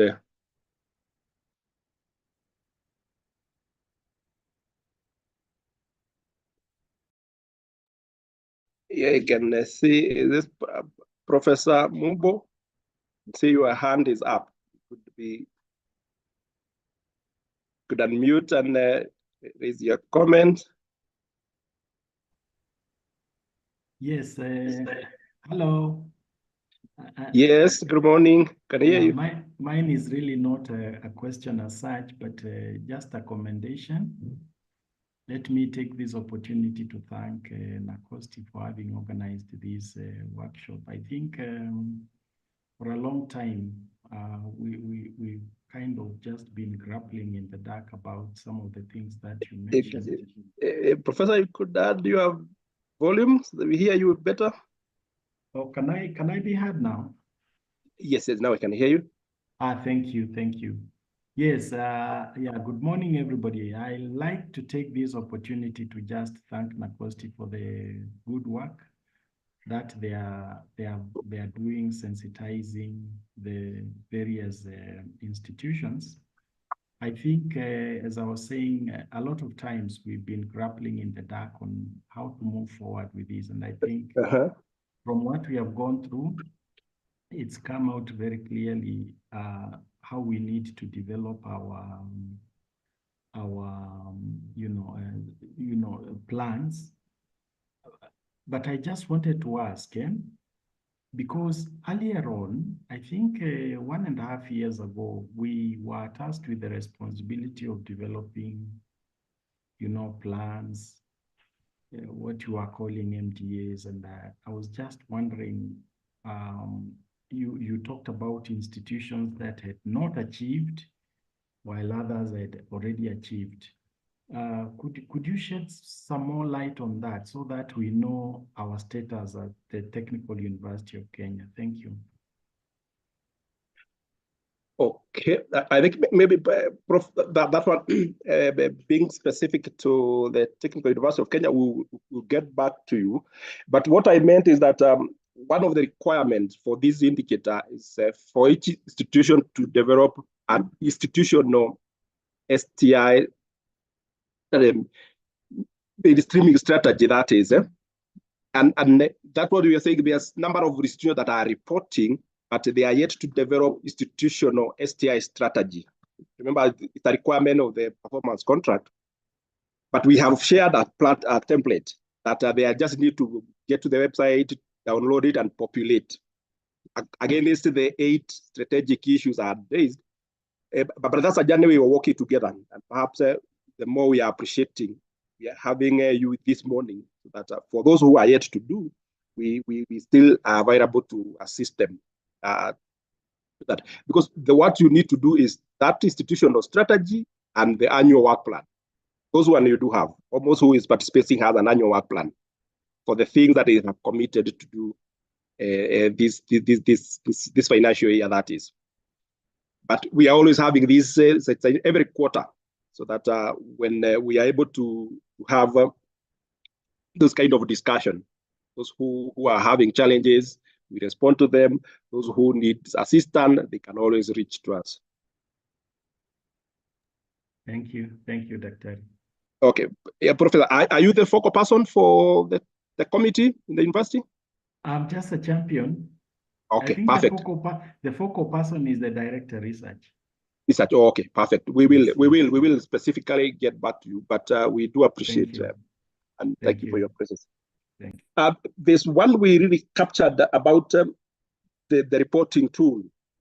There are a number of colleagues who were raising these, that they have already filled the Excel, the data they have already shared with us. I could say what to say. I think the concern here is the issues of repetition. Are we able to integrate what you already submitted to us with what you are demonstrating on the system? What we are indicating is that all the data that you have shared is already integrated or uploaded into the system. So you are not repeating filling all those Excel sheets again, because we have the data already as you submitted it. So that's why you are saying early next year, we're going to invite you, just log into the system and validate and confirm the data that you shared, is it captured as it is, because the accuracy aspect is very important. But I just wanted to say that the system will not duplicate anything. It will not make even your work harder, because you don't need to populate the Excel sheet again, because the data has already been integrated in the system as you submitted yourself as focal persons. So that would be one of the most aspects that we will need to think that this system is going to really help us in terms of making your work easy. So again, just to the three of you who had raised that issue of using the Excel, we will no longer use them because they are already integrated in the system. There was an issue again, was to synchronize that with the Commissioner for University Education. I think that has been responded to, but again, the issue will be the scope and what you sent to CUE, what we are asking for the purpose of this indicator. The scopes are different, and but of course, sharing the data, yes, we can share that. There was an issue of, I think, Evelyn, who was asking about the in-post stuff. When we are one of the table, we have always been asking you to give us the data of the in-post, because this is against your organization structure, and we are asking for the in-post, those who are currently in positions, different positions, different cadres, and all that. Those are who are currently in post, because we are realizing most of the institutions have, against their organizational structure, they are not full the capacity. So there will always be gaps. So again, it's a very important information for us to know whether you are operating full capacity, halfway or so. So in post is those who currently are in employment in there or working in there. I don't seem to see any other question or comment on the chat. But those you could be given opportunity if you raise your hand to ask or comment.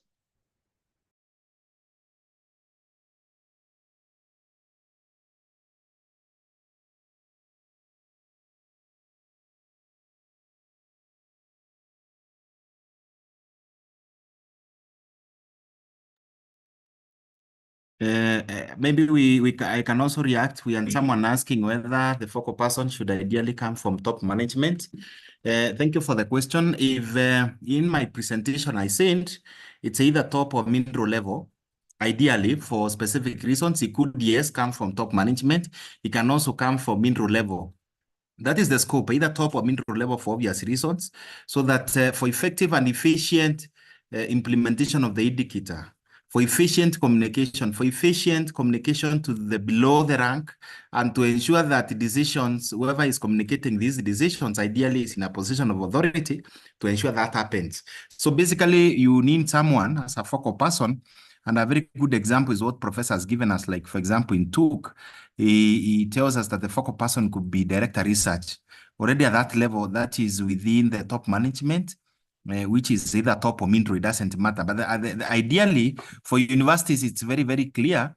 Mostly, if we are to speak for universities, we find that universities have very structured approach to research. For example, you'll find there'll be a DVC, of course, who's in charge of this.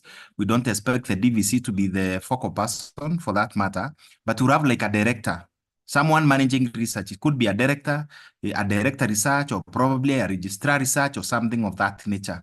For research institutions, which the model may be a bit different from a university model, Again, we expect someone who is able someone in a position whereby you can effectively and efficiently be able to communicate matters or guide in terms of matters of research, science, technology, and innovation from a point from a position of authority, from a position whereby such will lead to effective and efficient implementation. So ideally, it's either top or middle level, but someone, of course, conversant, someone already in the area of research, science, technology, innovation who understands.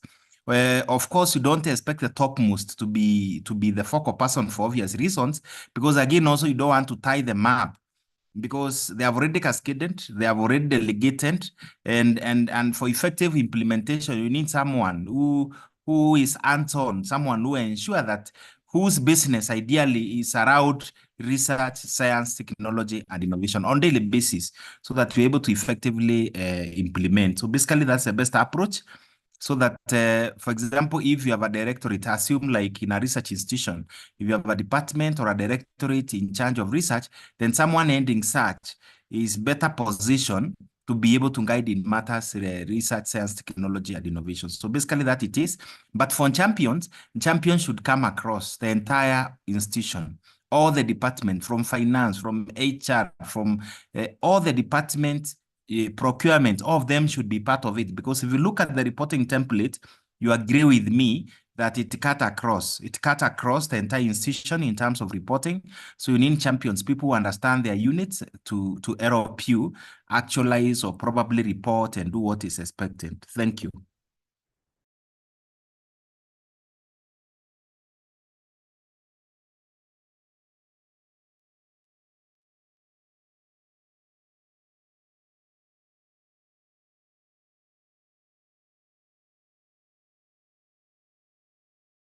Let's pick it up.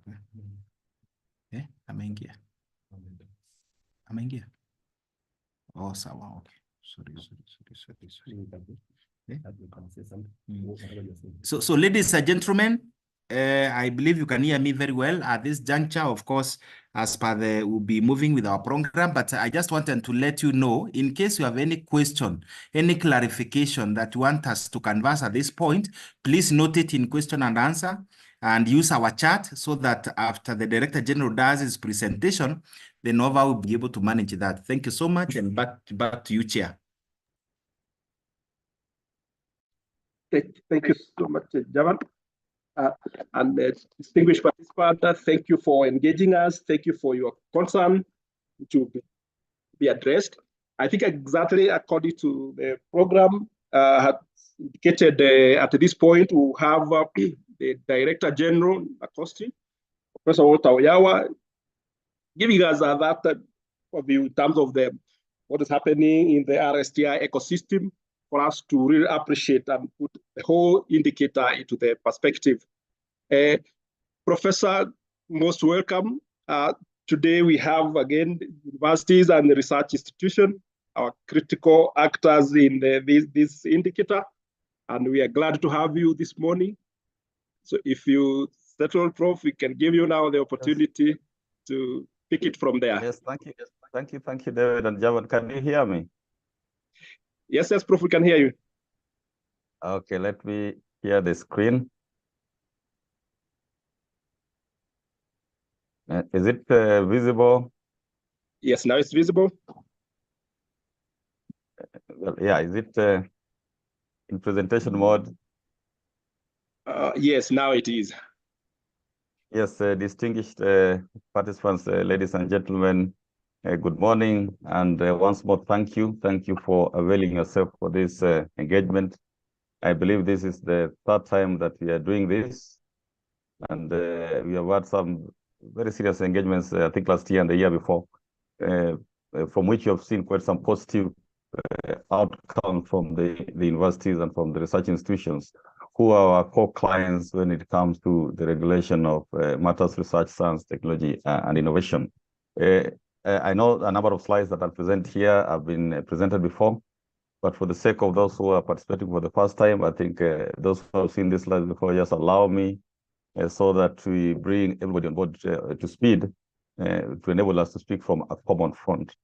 Otherwise, as my colleague has said, I wanted to just give a broader perspective of how we see the sector from a bird's eye view in terms of what we are doing. How is it connected to national development activities or objectives? How is it connected to what is happening globally? And from the onset, allow me just to take on two propositions, what we believe is true. One, that globally, as evidenced by what is happening at the UN, matters of science, technology, and innovation is now regarded as a game changer for the realization of SDGs. And we are saying this because there's a recent high-level forum at the UN, which considered matters of science, technology, and innovation to be a game changer. At national level, we have been tracking what our leaders have been saying about matters of STI. And ladies and gentlemen, when I talk about STI, I mean the entire ecosystem. STI research is key. Research is the first stop, but it leads to STI. So even our wording nowadays, because wording has become a little bit complicated, we are changing to RSTI so that it incorporates everybody. But sometimes you might hear some countries talk of science, some other countries will talk of science and technology, others will talk of research, but we're all literally speaking of the same thing, because you can't do research without imagining the final outcome, which is in terms of innovation and technology development. So at national level, the government is betting on science, technology, innovation, in deepening the trust and strengthening public confidence in government. And this is a statement which is coming from His Excellency the President, which would indicate that indeed the infusion of science, technology, innovation into our systems for all ministries, all departments, and agencies is quite important. And I always start with this slide, which some of you have seen and you're aware of, and in simple terms, in a few words as possible. This implies that Africa has so much resources, but then our outputs to help our people is so minimal. That with all that we have, the minerals, the land, and so forth, we contribute just 2% of world research output. And this actually is of great interest to the two key sectors we gather here today, that is universities and research institutions. We need to ask that question, Kosti, yourself, NRF Kenya, why is it that only 2% of world research outputs comes from the continent? And also in terms of research spending, we only spend 1.3%, accounts for only 1.3% of research spending in the entire world, 1.3%. So the 99 or 98%, 98.7% is from elsewhere. And if you don't spend on research, you know the consequences. You know it better than me. And then in terms of patents, it's even worse, 0.1% of all patents. Patents reflect a property that you own, intellectual capital that you own, but it would seem that you have a lot of intellectual capital, but we are not converting it in terms of owning it and then converting it into commercialized products or products to extend. And what is the reason for this? I think there's no deliberate investments, direct investments. And that's why, as much as the government committed, which I know the universities and research institutions have been calling, to 2% of GDP, that's a tall order, but it's coming. But one of the other things is that even from yourselves, we're really encouraging, not forcing, encouraging that with the resources that you have, try and spend 2% of your operational budget. And a number of institutions actually are meeting exceeding, because how we define that expenditure is very clear in terms of the training that you give to your staff, in terms of the infrastructure that you might buy a very expensive laboratory or construct a very expensive laboratory, that is counted in. So it's not just the direct pure research, but anything that is related to research, anything that is related to science development, that you buy equipment, technology development, innovation, and so forth is there. So if we do this together, because what has been one of the missing gaps is that we are working in silos, and therefore ending up duplicating the same thing, not knowing what the other hand is doing. So that's the reason having this engagement. Some data which again you might be aware of, but I think it's important to this sector more than the other sectors we are dealing with the other day, is the countries that invested in R&D literally lead the world economically, socially, politically, militarily, and so forth. You talk a country like Israel, which is spending about 5% of their GDP, this is not raw figures, this is a percent. You talk about South Korea, which is right now ranked as the most technologically advanced country, literally competing with Japan. Then you talk about the big countries of US and China. They have invested heavily, but of course, when you convert it to a percent of their GDP, that's why you'll find Korea and Japan and Israel is ahead of us. So this is data that we need. And why do we need this data? Because we need to escalate this conversation to the highest levels of decision-making to put our voice there. Nobody is going to come to us and give us anything unless we collectively put our voice there. And putting our voice there, and this conversation has been very key. Many times, even as Nacosti or as an NRF, we have gone to the National Treasury. That, you know, in the Act, you said we have 2% of GDP. The question is this, which they're putting out very strongly. What is there to show for the little money that has been out there? In fact, that question was coming, I think, a month ago, when the ministry was meeting the parliamentary committee. What you were equal to what the universities and such sectors, and was we asked that question, that do we add more money? They might say that you have not seen anything. So any research that eventually, whether you take 1 year, 2 years, or 10 years, does not trickle to Wanjiku to be visible, is counted probably as a loss. We as dons, we do our research, we publish, we get promoted, we write books. It ends there, and that is good for us, but it's not good for Wanjiku. So we have to start thinking of what they call STI diplomacy. How do we take our message out there in simple terms? It's like we're in a marketplace, and how we, or Kikomba, and how we convey what we have is extremely important. Don't expect the other person will understand us. So this is something I wanted to emphasize. In terms of national agenda, matters of science and technology, well anchored in Article 11, the Constitution emphasizes the importance of science and technology in the knowledge-based economic development, blah, blah, blah. And I think it also relates to the Vision 2030. And some of the statements are presented in the past, which I've updated. As I said, we are always keep track of what our leaders are saying. And some very powerful statements, which are literally equivalent to STI mainstreaming. That His Excellency, before he became president in 2015, he said that, made a very powerful statement. We are living in a new age, an age of science and innovation. How would you interpret that? It means everything is science, technology, innovation. And that's why the government has brought on board ministries that never thought they were part of this target. Ministry of Defense is now on board. Ministry of Interior is on board. Ministry of Foreign Affairs is on board. All the ministries, of course, have come on board, because it's not just research, because we seem to have been known to be regulating research alone and research institutes. That is not true. It's the entire sector, and that implies we have to work together in a whole of government approach. In 2019, he said you have to scale up our engagement with science, tech, innovation, especially among our young generation. Science is going through the future. You can see the words are changing. Up there is science, tech, innovation. Below there is science. It's the same thing. You can call it science, you can call it technology, you can call it innovation, you can call it science, tech, innovation, you can call it research, science, technology, innovation, but the same word, because they are interconnected. And His Excellency has gone ahead, made a very powerful thing. One, he has committed to increase funding.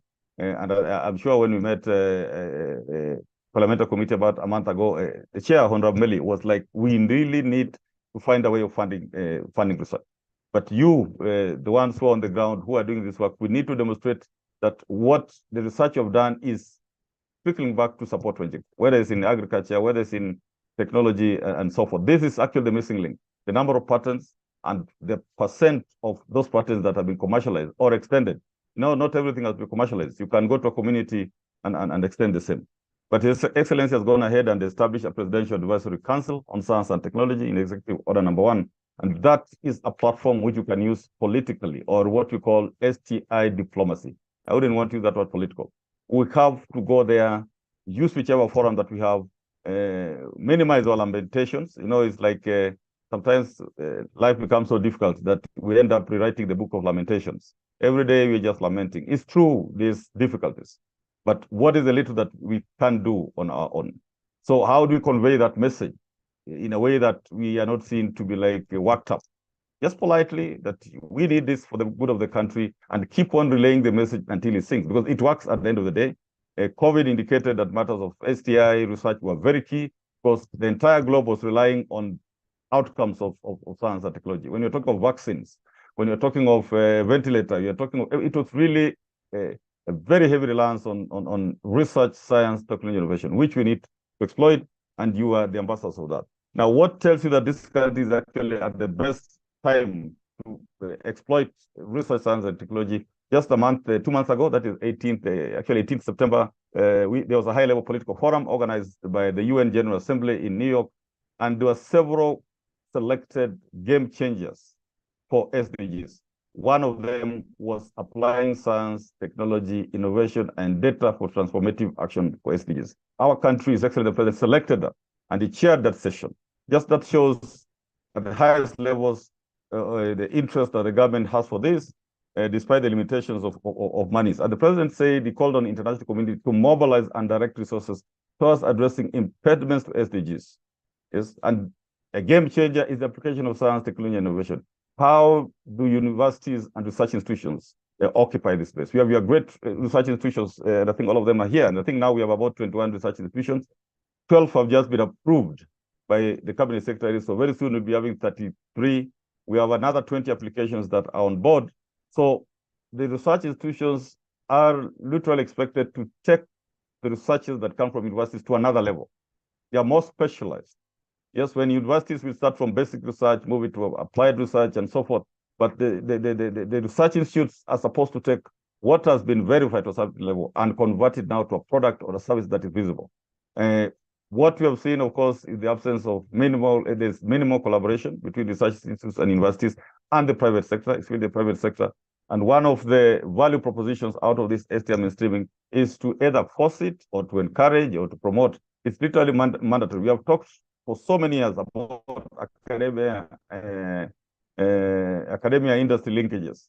Now they even talk of you've heard of the quintuple helix, not the triple helix anymore. That as you do this, the communities must be there, the environment must come in, several players, civil society must come in, so they will help you convey the message that you have. So at the very highest levels of government, as I said, we have been tracking this. Matters of STI mainstreaming has been there. It's part of bottom-up economic transformation agenda, and you can see the 5 key pillars are literally anchored on STI. If you go to another one, I just picked this from the website of the Ministry of Investments, Trade and Industry, and they are actually conveying in MTP4 what is considered to be the third enabler. I think there are quite a number of enablers, 7, 8, 9, or 10, I do not know exactly, but the third enabler of Vision 2030, the third enabler of MPP4 is science, technology, and innovation. How could you ride on this?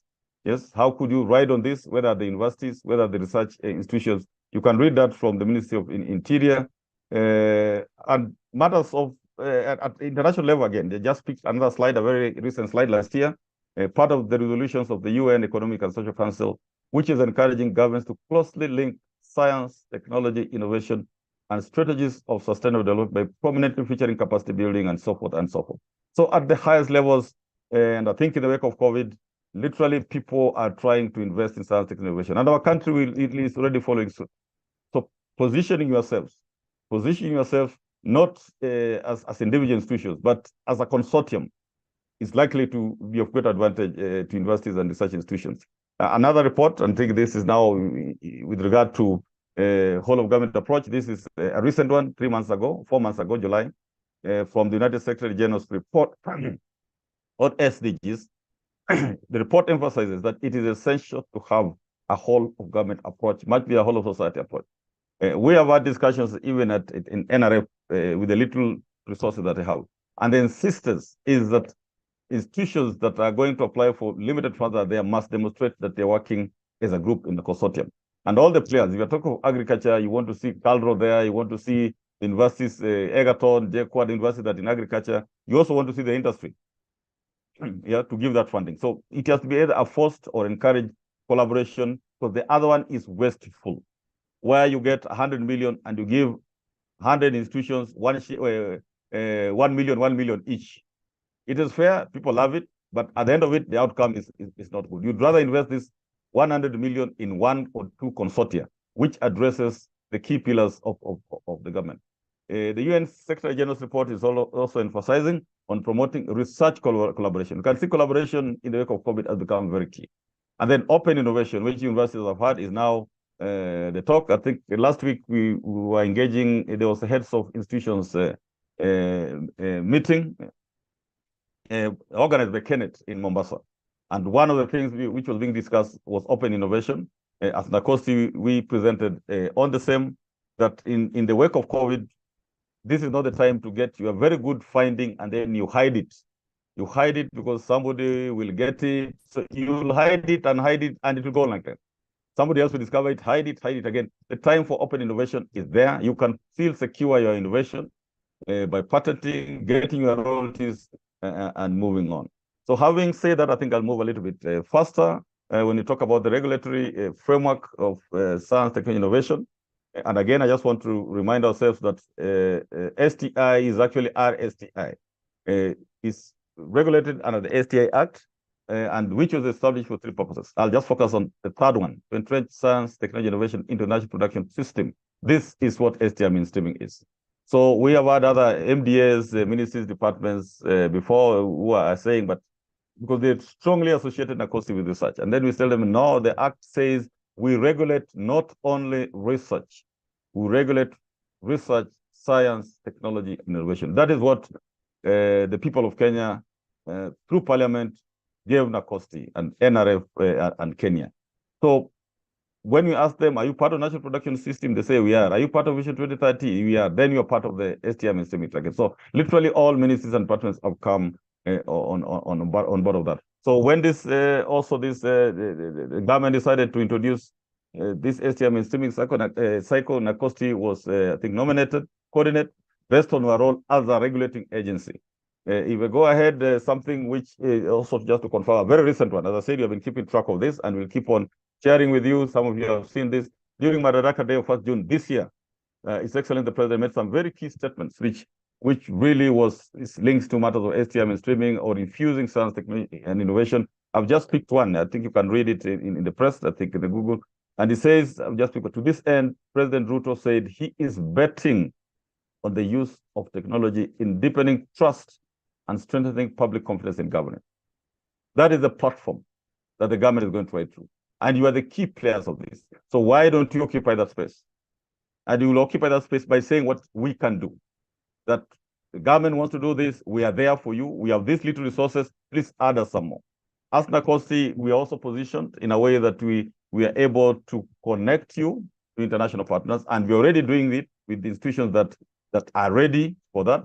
There are a lot of international partnerships that are available, which you can ride on to really brand your institution and upscale your institution, but we're insisting on a collective approach. So that's what the government has said. And the same is happening globally. I think I've shared this slide before.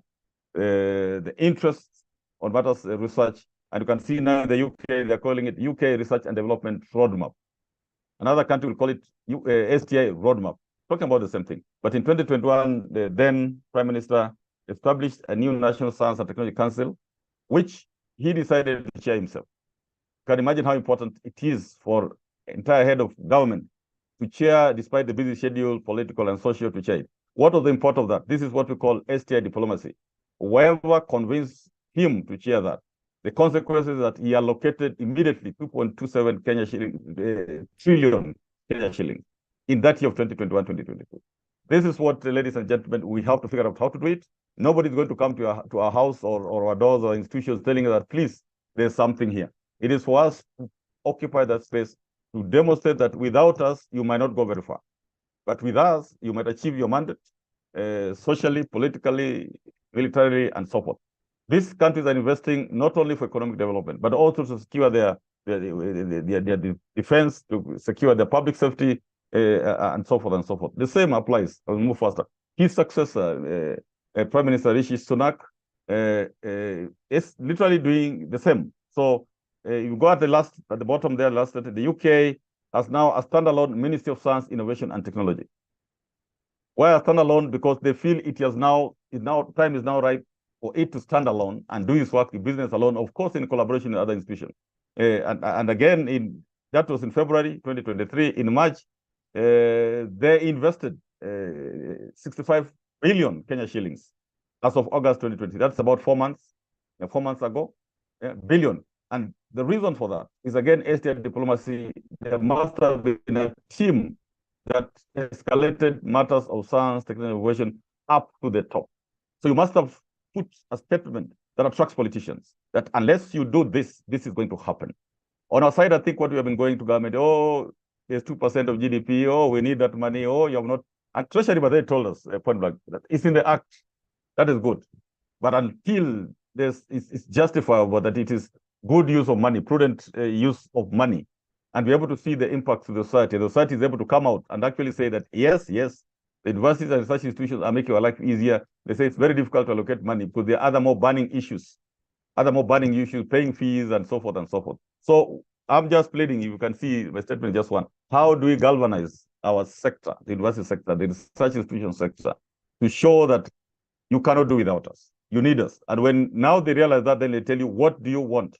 And hopefully you can say, we need money, we need this, we need facilities, and so forth. The same is happening in Uganda. They separated the Ministry of Science, Technology, and Innovation.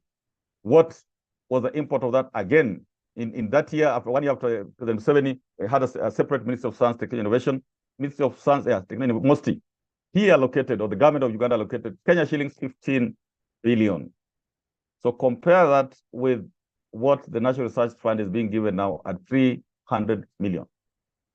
And I would want to believe it is us who have not gone there to speak collectively, not as individuals, not as a group, not as NACOSTI, not as NRF, but collectively, that if you give us this money as an investment, not for free, yeah, next year you will see ABCD happen. Next year you will see reduced, Kenyans will have been improved prosperity levels.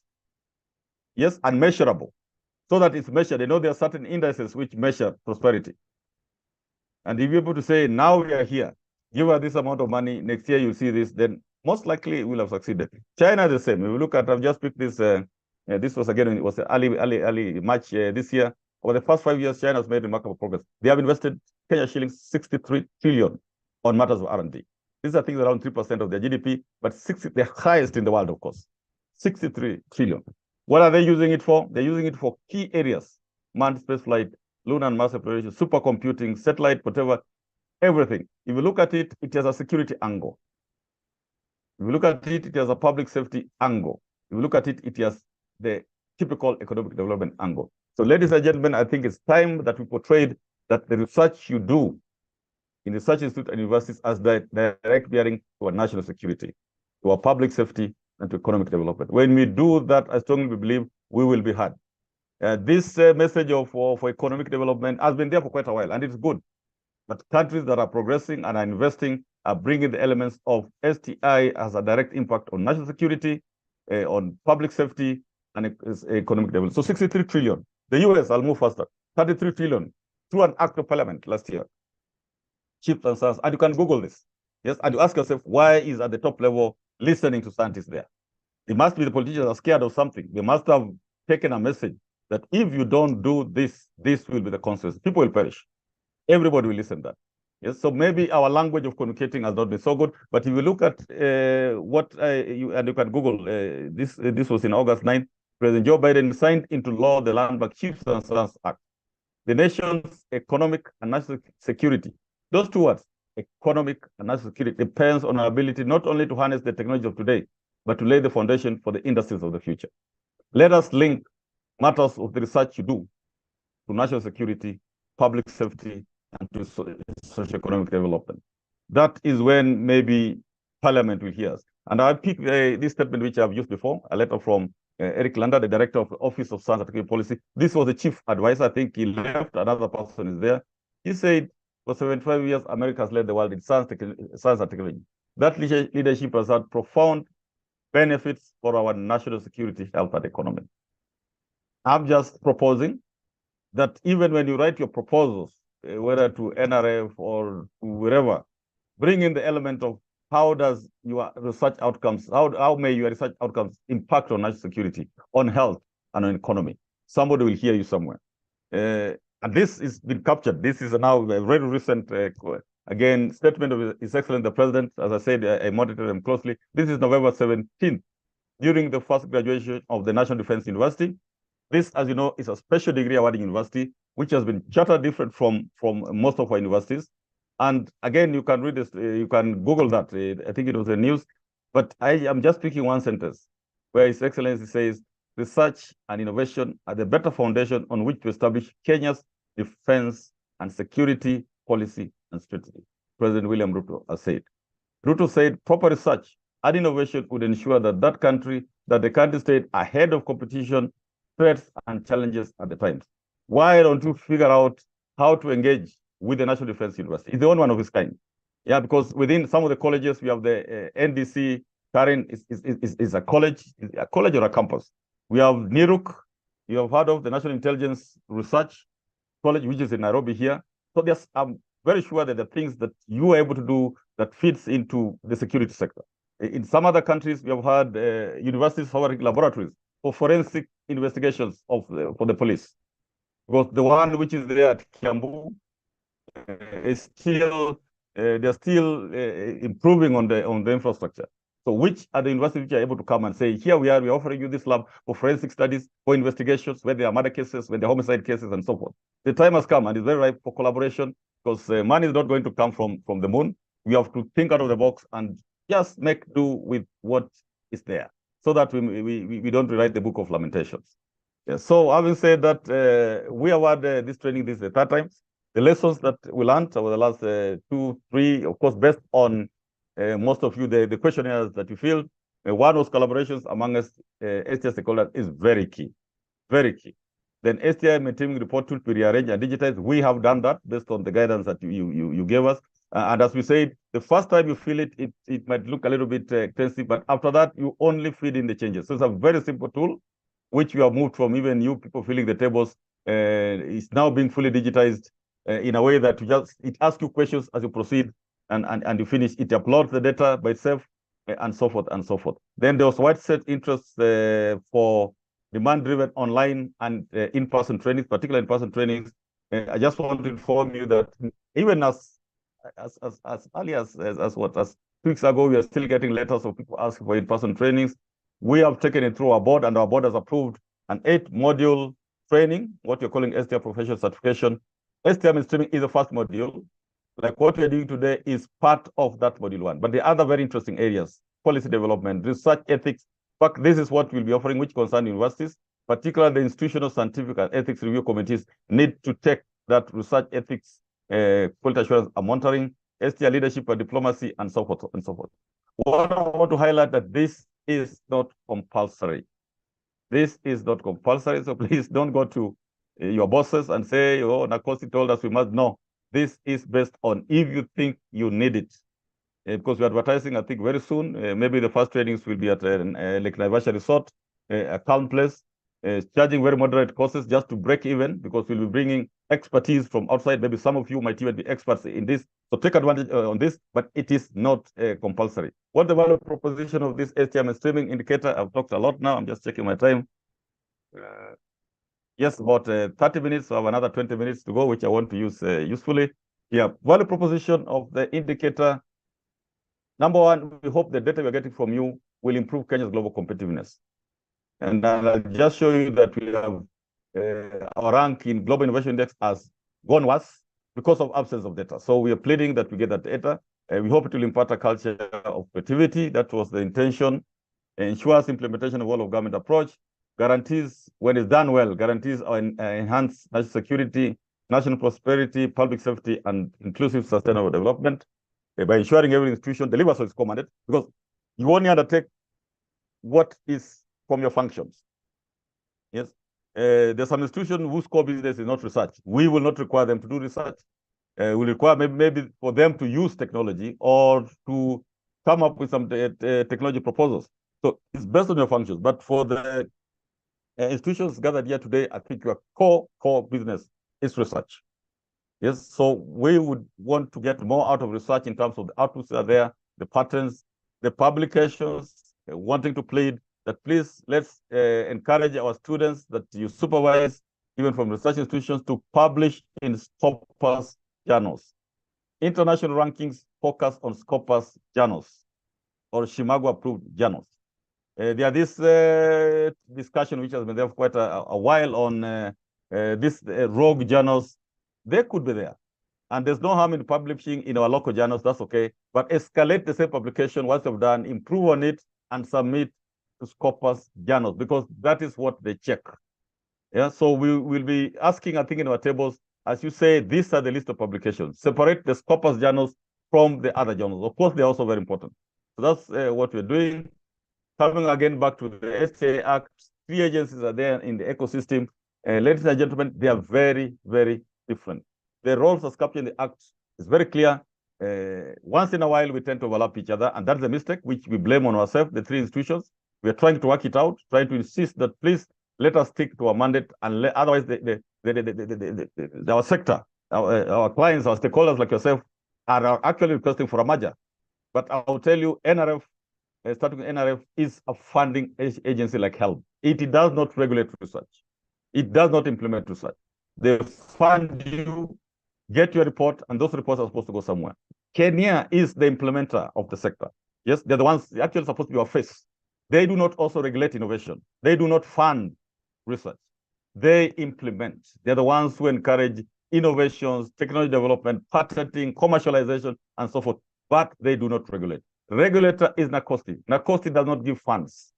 NACOSTI does not implement. So sometimes, before it used to be, when it was NCST, we have requests that, can you fund this? Can you fund a conference? That is the work of National Research Fund. Of course, if you have partners that we're working with who can fund, we will let you know. So this confusion has been there, and we strongly plead, we are now working it amongst ourselves, insisting that we stick to our listed functions. NACOSTI has 17 functions. NRF has 20 functions, not NRF Kenya, even more than us. 20 functions, very separate from NACOSTI.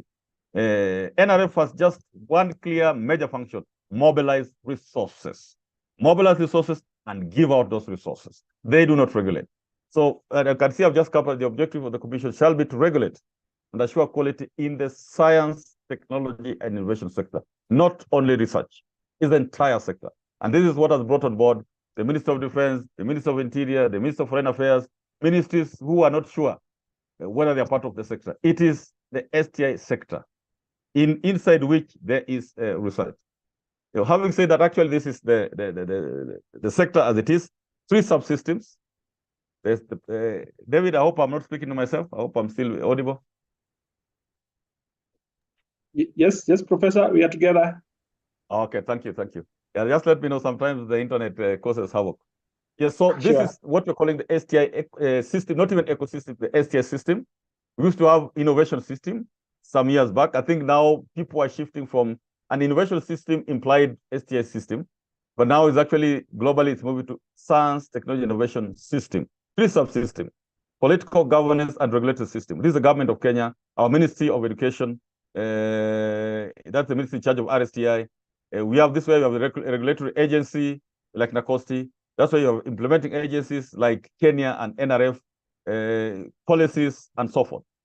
Where you belong is in the middle one, the education and research system, where you have professional education and training, higher education and research, schools, right up to primary, by the way. You have the public sector research. Then you have intermediate institutions, which is not so clearly defined, but the one which is missing in the sector is the business and industrial system. Talking of large companies, talking of the Ministry of Industries, talking of all the other ministries actually now fall under the business and industrial system. When you work collectively, then the impact will be massive. And at the top, of course, is the presidency. We are now introducing this Presidential Advisory Council. You can see which reports, as per the Executive Order number 1, reports directly to the president. And this is the platform we can use to get through to the presidency. If they have not yet appointed, I think the membership of that advisory council, but when it's done, let us be alert, run to be able to engage them, run to tell them what you can do, because it is the universities and research institutions which I believe has the data to advise. Yeah, because for them to advise the presidency, they need another pool of people to give them what to advise the presidency on. So I've spent on that 17 functions of NACOSTI. I will not go through them. I just want to pick some 2 or 3. Number 1 is to develop in consultation with stakeholders. I've read this before. The priorities in scientific, technological, and innovation activities in Kenya in relation to the economic and social policies of the government and the country's international commitments. The country's international commitments. This is why we are the focal point in a number of STI-related obligations of the country. We have done that. We have shared this out with you. And finally, the board of NACOSTI has approved this to go out as a public document, to go out to the National Treasury for focus on funding. We have tried to capture, this is a 12-point STI priorities. We have tried to capture, to have them broad. And out of this 12 is where now you'll have the sector working group or the specialized working group. Like now, number 1 concerns universities and research institutions. We will now try to have maybe a sector working group involving all of you, which will talk of how do you strengthen R&D? How do you prioritize R&D? How do you finance R&D? How do you evolve infrastructure for R&D? Yes, then you are also involved in STI education, STI communication, talent development, and the next generation workforce. Ladies and gentlemen, we literally need to start thinking of the next generation workforce. Things are changing. The way we were trained is not the way probably we should be training the current youngsters. because things are changing globally. Things are moving very fast. We're talking about open innovation, open science, and so forth. Then matters of inclusivity in STI, diplomacy is very key, and that's why we need a certain group of people who are very smart in communicating. During the pandemic, you could see that the public were trusting more of the governors, especially Governor 001, the governor of Nairobi. Then, if they said, drink a vaccine, people will believe. But when we scientists went and tried to encourage people to drink those things, it was like, why should I? And that is what we call STI diplomacy. We need another language or a team with a very diplomatic language in conveying the outcomes of research. Because for us, it's like you've discovered something medicinal, and you just tell people, take it or leave it. I discovered this, I know it works, take it or leave it. Very few people will take it. It will depend on life. So that is very important. And then you can read the others. So this is now a live document. We wrote, I think last week or the other week, just in case there's somebody who feels there's something that needs to be improved. We have got just a few, which is more of spelling mistakes and so forth and so forth. But nobody has changed this because it is heavily benchmarked. It includes bottom-up economic transformation agenda. You can see like number 4 is part of GOK MTP4. That is better. Number 5, number 6, number 7, number 8, number 10, and number 12. Then we have added others to capture now the broader global perspective, like STI for national security. And so that's our function number 1. Why do you undertake this? Sometimes you are having discussions when I think the leadership of universities were feeling that for them, they know the Commission for University Education, which I said, fine, they regulate you. But when it comes, if you look at the Universities Act very well, and because I was at CUE at some point, the last function of CUE is to promote research, not to regulate research. It's to promote research. So there must be another agency that regulates research. Yeah, if that regulation was moved to CUE, then we'll have no business with universities. But the work of CUE to promote research. They regulate education, higher education, but they do not regulate research in universities. That's where we come in. And this is simply because research is cost-cutting. You can't break it into components. It starts from primary, kindergarten, tertiary institutions, universities, even beyond universities in the ministry. So number 2, this is what the Act gives us. Lead interagency efforts to implement sound policies and budgets. And this is the reason probably why the ministry in charge of performance contract nominated us to coordinate. Our work is to coordinate, actually. Then we advise the national county governments, and I think the publics on matters of science and technology. Number 5 is very strong. Ensure coordination and cooperation between the various agencies involved in the science, technology, innovation sector. Ensure. It's almost like compulsory. When we are audited on our functions, this is what they tell us. Demonstrate to us evidence that you've made an effort to coordinate and ensure cooperation. So this is where the whole of government approach comes, multi-sector approach comes, interagency approach comes in, that we are supposed to do that. Number 6 is what we are known for, accredited research institutes, and approve all scientific research in Kenya. All. We also encourage you as you go back, please, that until there was an attempt maybe to remove part of that, which is okay. I think if it's taken to Parliament's approval, it's okay. But the Attorney General gave a very clear thing that in the wake of COVID, who will check what you and me do in the labs? How safe will you be there? How safe are you in the lab? Yes, it's the powers for us as a researcher. Even me, I'm a researcher, by the way. Yes, and I need that freedom. But I suppose I manufacture something that will destroy another person. Who will check on that? Who will keep documentation of the research? Because NRF will have documentation of what they fund. And maybe beyond. But who will keep documentation of what is happening in the sector? There has to be at least one agency. If not NACOSTI, then another agency. So we are asking you as STI focal points, and particularly this is why we have really been fast in accrediting institutional scientific and ethics review committees in universities. We expect the first part of documenting all research in a university is their very own institutional scientific and ethics review committee. We are also encouraging the establishment of IP management office, because it's a requirement that if you're using public facilities, public resources, you cannot just go out and publish something that is of great importance to Kenya. You might have discovered gold in your university or how to produce gold in your university. You cannot go and publish out that one. That is a discovery of national interest. So you need to declare this. It is patented on your behalf. You are given royalties. You are celebrated. But if you now give it out, it becomes a problem. I'm emphasizing on this research matter because it's quite key, and I'll skip some of my the slides here. Just to go on. Yes, the reason why we license research, and is captured in the Act, by the way. Number one, it must be beneficial to the country. So if you're undertaking a research which is going to benefit our neighbors to conquer us, that is not supposed to be approved. It might be a globally accepted research, it might be a very good research, but evidence comes in not by NACOSTI, but by key state actors that this research is going to benefit our competitors, and by which our economy is going to go down. We are not supposed to approve that. And that's why every research needs to go through a vetting process. Simple as that. You might not see it from that angle, but we are now struggling economically, and yet you have Oyawa trying to do a research that will benefit some country outside there, which will even make us worse. Even you, I'm sure you won't agree. The other reason is that whatever you're doing should not affect national security. That is captured in the Act. It should not affect the lives of Kenyans and public safety. That is captured in the Act. It should not affect the culture and IP rights of our people. That is captured in the Act. It should help. We should be in compliance with the international obligations like the Biological Weapon Convention. So this is what we were even telling our team. Some were saying that, oh, we are supposed to do these things independently. I totally agree with you. It's true. But Kenya has signed the biological is a signatory to the Biological Weapons Convention. Even if you remove it to the Act, then you have to go to the Biological Weapons Convention and withdraw Kenya, because the Act was meant to implement these international obligations. So even if you withdraw it from the Act, Kenya is still signatory there.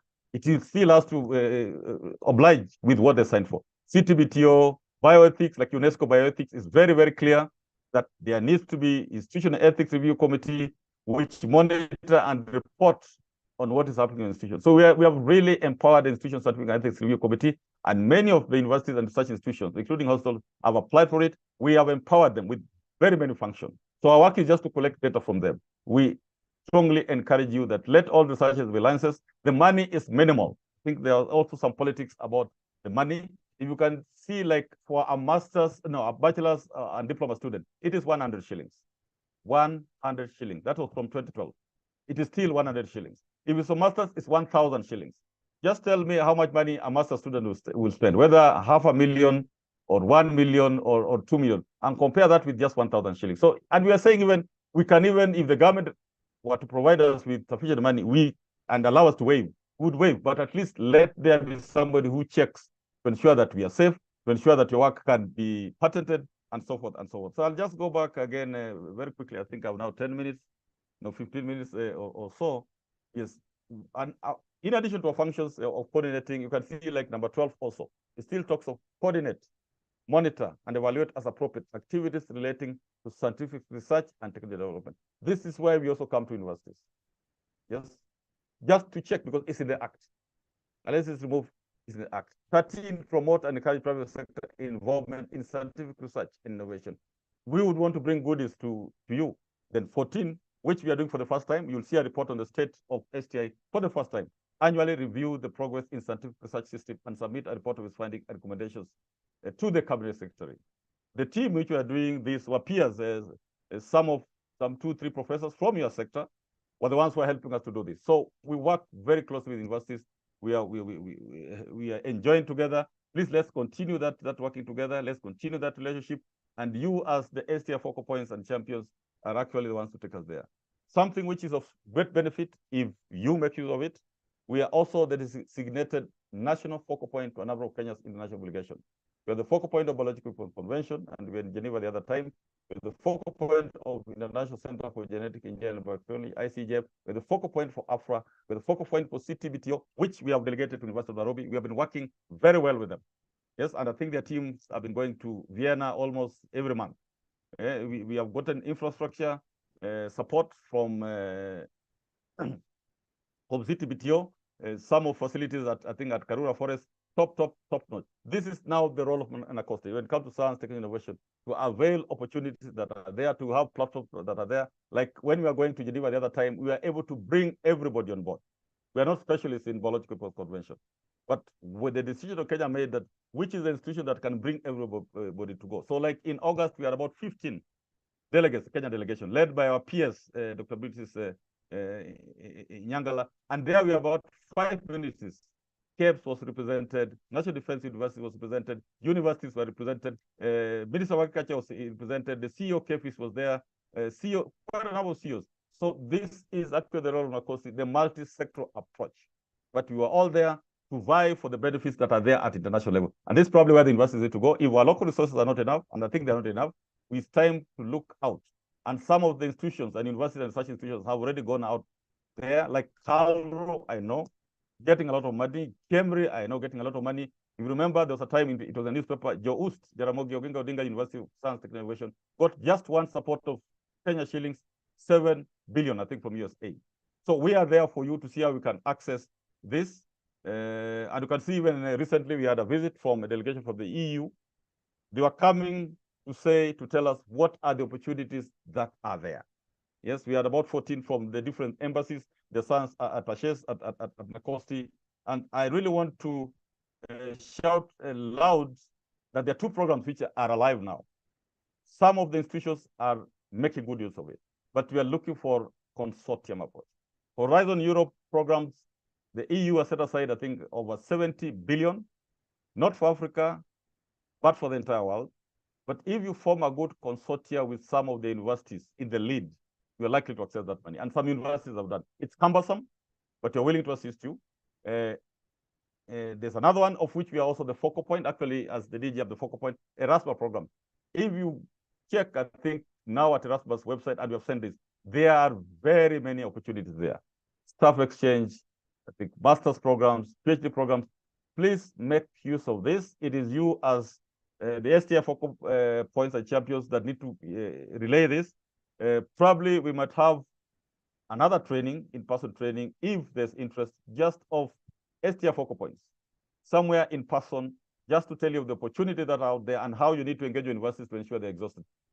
People in other countries like West Africa are exhausting this. So as we're looking for money, so long as you form consortia, what we are seeing is institutions are applying alone. Maybe 3, 4 universities come together and apply. They need the entire sector. So if it's on climate change, you would want Calro there, you might want Cambridge there, you might want the Ministry of Agriculture there, you might want a university there, you want a research institute there, Cambridge, Kiridi, Calro, Isipe, ILRI, there are quite a number of research institutes. We need one big consortia or 2 or 3, which can get good money. And our Ziri, Honorable Zeko Machobi, has said, if there's a good consortia, he will personally be interested in it to even relay a letter, a support letter to that effect. But now we are all applying. Everybody's applying on their own. Many are not getting it. Maybe 1 or 2 are getting it, but they're getting very little money. Very little money, maybe some 2-3 million out of a big consortia. We need one big consortia in Kenya, which we can relay as a Kenya government position. So take advantage of that. But I just wanted to also tell you the benefits that you have gotten. As I'm speaking now, Egerton University, I don't know whether they're part of this team, are launching their regional research center by technology. This has moved several stages, including getting allocation from the Treasury. So there's a Kenyan component. And the Treasury confirmed that this was what we advertised, I think, 2 or so years ago. There was competition, 7 universities applied, 3 were shortlisted. Egerton was ranked the best. This is going to be a top regional research center. These are the benefits of our being the focal point for this international obligation. So there are others coming. Be aware, a related institution. If you need to write to us, please do so. If you need to visit us, please do so. The latest one is this one, where the Kenya Nuclear Regulatory Authority has been selected to be a regional designated center to host a special regional postgraduate training in education and training in radiation protection. I think this was being launched is it a month or so at KU, where the Kenya Nuclear Regulatory Authority, KENRA, will be the vision bearer of the program and will oversee preparations in a process where KU is involved, MMU is involved, and 10 other local education and medical institutions. This is a great project which has come through AFRA. We are the AFRA National Coordinator. We have the National Liaison, which is NUPEA, but when it comes to AFRA, we are the focal point as the African National Coordinator. So in the meetings that we had in Algeria and finally in Vienna, a final decision was made and this program has already been launched. These are the kind of opportunities that we are saying are there for universities, are there for research institutions, are there for the entire MDS if you ride on them. If you don't apply, then you won't know. And you might find the same institutions are benefiting. There are very many opportunities in Afra. Almost every week from either some research institutions from universities, people applying, and you are forwarding a number of, so those who know actually can watch for this. A number of people are going out, South Africa, Vietnam, masters, and so forth. This is the role that Nakosi, and this is a value proposition, that as part of this STI mainstreaming, we are able to engage you much faster and get your applications much faster than that. So I think with that, I'm just checking my time. I think I should be having 5 minutes. Also to alert you, very key, I focus much on research because you are actually the core of research, the universities and the research institutions. There's something which is coming out, which some of you are already aware of. We all use research of concern, which is coming in the wake of COVID. Research which is good, is meant for progress of humanity, but also could be converted or misapplied. There are technologies that are coming out which could be converted differently. It never used to be so serious before, but things are changing globally. In small scale, you can even have somebody in university who can actually target you as an individual by just using these simple things, the things they do in the lab. And that's why we need the research licensing bit. We're just asking you to be aware of it, that when you do your research, figure out how can also this research be used in a negative way. You come up with a good chemical, a good finding, a good whatever, how can it be converted to harm more people? So that you also give the risk management part of it, that as much as this thing is very good, just the way medicine, we are told that if you overdose, it's likely to harm you or kill you. So you also did your research that if you overdose, that this research finding enables us to get this, but it can also be used in another way, which is helpful. So dual use research of concern or technology concern is key. And matters of cybersecurity are already very serious. You might have seen what was reported in around October there, where fraudsters used AI to impersonate African Union Chief Musa Faki. The African Union Commission has fallen victim of cybercrime after fraudsters deployed artificial intelligence tools to impersonate the continental body's head, Musa Faki. So there's a lot of talk that we need government white paper on AI. I support, but we need some proposals from you, research institutions and universities. How do we have a white paper on how to handle matters? It's serious. So imagine this fraudsters faked the voice of the chief of AU and placed several video calls to European capitals seeking to arrange meetings. Imagine that happens. Imagine somebody personally, and they're able to have not only the voice, but the video. That is now the other side. AI is very useful, but it can be used the other side. You are the top researchers in this country. You're the top think tanks of this country. Probably you need to give us policy papers on how we handle this. And I know there's some people already working. I've seen even a PhD work at KU, which was really focused on the policy on AI. So let's have this coming on board so that we can give them the space that you desire. There's others which are neither harmful or very beneficial. There are things in the middle. There are some which research can be very good, impacting on society, but it can also be used harmfully to harm society. But then the other which is middle. This one is not for discussion. I'm just alerting you. I saw this and I found it interesting. Where mourners, you have a beloved one who was passed in the past, and you use AI to resurrect that person. So the voice is the same. You create a video. It's like every day you wake up and you're talking with the person. And you know AI can, like you say, good morning, it will respond to you. How are you? It will respond to you. How do you think? So it's like you converse with your departed person. I don't know where that belongs, because it helps people emotionally, but is it ethical? Is it moral? I don't know. It's happening in China. I'm told it's happening in the US, where people are able to resurrect. You are the scientists. I'm sure you deal with matters ethics, matters that are moral, and so forth. So tell us what it is. The other one which I've talked about is manufacturing of body parts. Again, very good. But if those body parts are being manufactured outside the country, and maybe my nose, my ear, my throat has been replaced, how safe is it for me to just come into the country?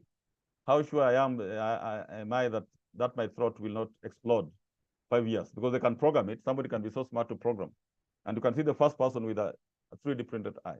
These are technologies that institutions like now what we are seeing coming up at Egerton, Regional Research Center on Biotechnology, great institutions, University of Nairobi, KU, KEMRI. This is what we need to be seized upon, so that the country is not left behind. And then we find ourselves in a position where we cannot come out of the situation that are likely to happen. They're even printing a 3D heart, which can pump and blood can flow through. So these are some of the technologies which are there. Another one I just picked the other day, last month, where somebody has come up with such finding that when the air is polluted, as measured, I think I'm not an expert, but those who are able to measure the particulate matter, that as the air gets more polluted, the daily suicide rates rise. And you have heard we're having situations of suicide increasing in this country, especially in the security sector. So this is an area of research that you can pick up and also relay the finding, because it concerns Wanjiku. These are some of the researches that you show your value to Wanjiku, to Kenyans, that our findings is giving you a better life. Yeah, so this, I think, was done at, is it Massachusetts, MIT? I don't know. Cambridge, I don't know. But just check on that, that when there's more pollution, does it affects health, that one is sure, but does it increase the suicide rates? Then you can assess the pollution in Nairobi, or the pollution in Nyanza, or in Coast and whatever, and see whether it's likely to be harmful. And the things that are presented for the other one, which is for non-tech actors, the research shows what you get in the supermarket is not so good. How safe is your sukuma wiki? How safe is your poultry? This is April from Kemri, the meat that you're buying out there. This is unintentional, but ask yourself the question, suppose somebody decides it to be intentional, that maybe I'm targeting people in Juja, or I'm targeting people in Gariandusi, or I'm targeting people in what do you call it, in Kwale. Then you just apply these contaminated things. And you know, this will not have direct effect. This is a situation where you die slowly. The impact will be seen 5 years or 10 years. This is where we are. So when it comes to this STI mainstreaming target, we are asking the key organization like Kenya Bureau of Standards, that can you set aside some money to be able to monitor what is there out, what Kenyans are eating there. And it's the data that comes from you, research institutions and universities, that helps to bring up that issue. How safe is your unga? That has been there for quite a while. Coming back as I conclude, ladies and gentlemen, I'm literally on time, but there's something very important I wanted to show you, the data that you are getting from you. That data is helping to inform a number of global innovation indices, like the Kenya's Global Innovation Index, Kenya's World Competitiveness Index, World Talent Ranking of countries, World Digital Competitiveness. So figure out if your institution is contributing, like SDG Index. What are the parameters that they're selecting? Human Development Index and ICT ranking. Like very quickly, the Global Innovation Index, this, David, I'm still on as I request for 5 more minutes. Am I still audible? You're on. David, am I on? Yes, you are on. You're on, bro. Yes, if you look at the screen, ladies and gentlemen, this is the latest ranking of countries in the Global Innovation Index. Kenya used to be that part of the second one. There's Latin America, and then there's Sub-Saharan Africa. Kenya used to be there in the top 3. We used to oscillate between 2 and 3, but we're out. Our ranking has suddenly got from number 85 to number 100. And when we looked at the reason, is that some data is not there or has not been updated. As NACOSTI, we are the focal point to give the data on matters R&D. So we are hereby requesting you, we are sending a very brief questionnaire to help us improve on the ranking in the Kenya Global Innovation Index, because they require it by next week. Otherwise, we might even go beyond 100. Rankings helps in attracting industries in the country. So if you are ranked highly, the Global Innovation Index, it shows that we are doing well, and it's able to attract industries, attract even talent from outside. These are the criteria that they use: institutions, human capital and research, infrastructure, market sophistication, business sophistication, knowledge and technical output. We are on that human capital and research. So you might be aware of this, but just a quick one. In 2023, the top ranked countries were like Switzerland, Sweden, US, UK, Singapore, a very small country, but doing very well, Finland, and so forth. But Kenyans, we were number 100. And when we looked at it, we were doing badly on human capital and research. And in that human capital and research, the parameters they check is like education. One is expenditure on education. It seems that data has not been updated, because I think we spend a lot compared to other African countries. The other one was government funding of secondary education or people education as a percent of GDP. I think that data is not even there, not applicable. School life expectancy years, that data is not there. You can see not applicable. Then sales in reading, mathematics, and science, that data is not there. So we did very well on human capital and research. Then R&D, we used to have a data, but somebody did not update our data. So you can see right at the bottom, 2.3.1. Researchers, we don't even have the number of researchers in the country. So the table we are sending you is just to help us very quickly within the next 2 days, probably latest Monday, please, because this is to be sent to WIPO, to be sent to UNESCO for that. So that table is simply, it's not even, I think it's not even a table. It's a Google questionnaire, which is very simple. You're asking in your institution, and please help us. This is for the focal points. We have no time even to write to your head of institution. We're asking the researchers in your institution, how many people have masters and PhD? That's all. How many are male and female? How many technicians do you have in your institutions? How many are male and female? The supporting staff, yeah, figure out, and they have defined who are supporting staff, male and female. Then we're asking you for institution to estimate. Yeah, you might not even have to give us exact estimate how much money you get for R&D. And please, they have defined R&D. So it's not just the typical research that you do, yes, but it's anything related, the infrastructure that you have, the training that you have, even training your staff. They've defined it in the documents already. So how much money are you getting from government specifically for R&D? Like the monies you get from government for masters to train, or like for the research institution, the money you get for research. So is it between 0 and 50 million per year? Is it between 50 million and 100 million? Is it between 1 billion and 2 billion? Is it above 2 billion? And I know institutions like Cambridge, Carlo are getting things in terms of billions. Even your N is getting in terms of billions. But is it coming from government? Is it coming from the private sector? Is it coming from outside the country and others? Just a very simple, those are literally 4 inputs that we need. Having said that, allow me just to show, these are the tables that you're filling, the data that we have as of now, which has come from you, and we are very, very grateful. We have not validated it, so we cannot give you the information, but it gives us very key information, like when you talk in terms of expenditure on infrastructure per institution. We're able to see that research institutes have equipment. I don't know whether this is over the last 5, 10 years or 2 years. We have to confirm that research institutes, you have equipment worth 2 billion. These are the equipment which cost more than 500,000 and above. Universities and colleges, you have equipment about 1 billion. I think this should be more. So these are some of the things that we need to verify. TVET institutions seem to have equipment that are more expensive, like 1.4 billion. State corporations, semi-autonomous government agencies like Kenya National, KENHA, KERA, Geothermal Development Corporation, you have equipment worth 22 billion. And equipment is not just research equipment, even technology equipment, things that are being used to improve the way we do business in this country. And then you have ministries and state departments of 19 billion. You might have bought the latest high-performance computing, cuts across. You might have bought the latest methods of teaching and so forth. You might have bought the latest equipment to assess. Like now, KU brought the equipment, the CyberKnife, which is said to be the second such type of equipment in Africa. We put that data here. And the purpose of that is not just to keep to do that also, but the purpose is to be able to facilitate your research, that you might be looking for certain equipment. And we have had situations where professors, especially those in medicine at the University of Nairobi, trying to take samples outside, and they're seeking approval. And when we ask them, why do you want to take samples outside? It's because that equipment is not in the country. Then you tell them, have you checked with the KEMRI?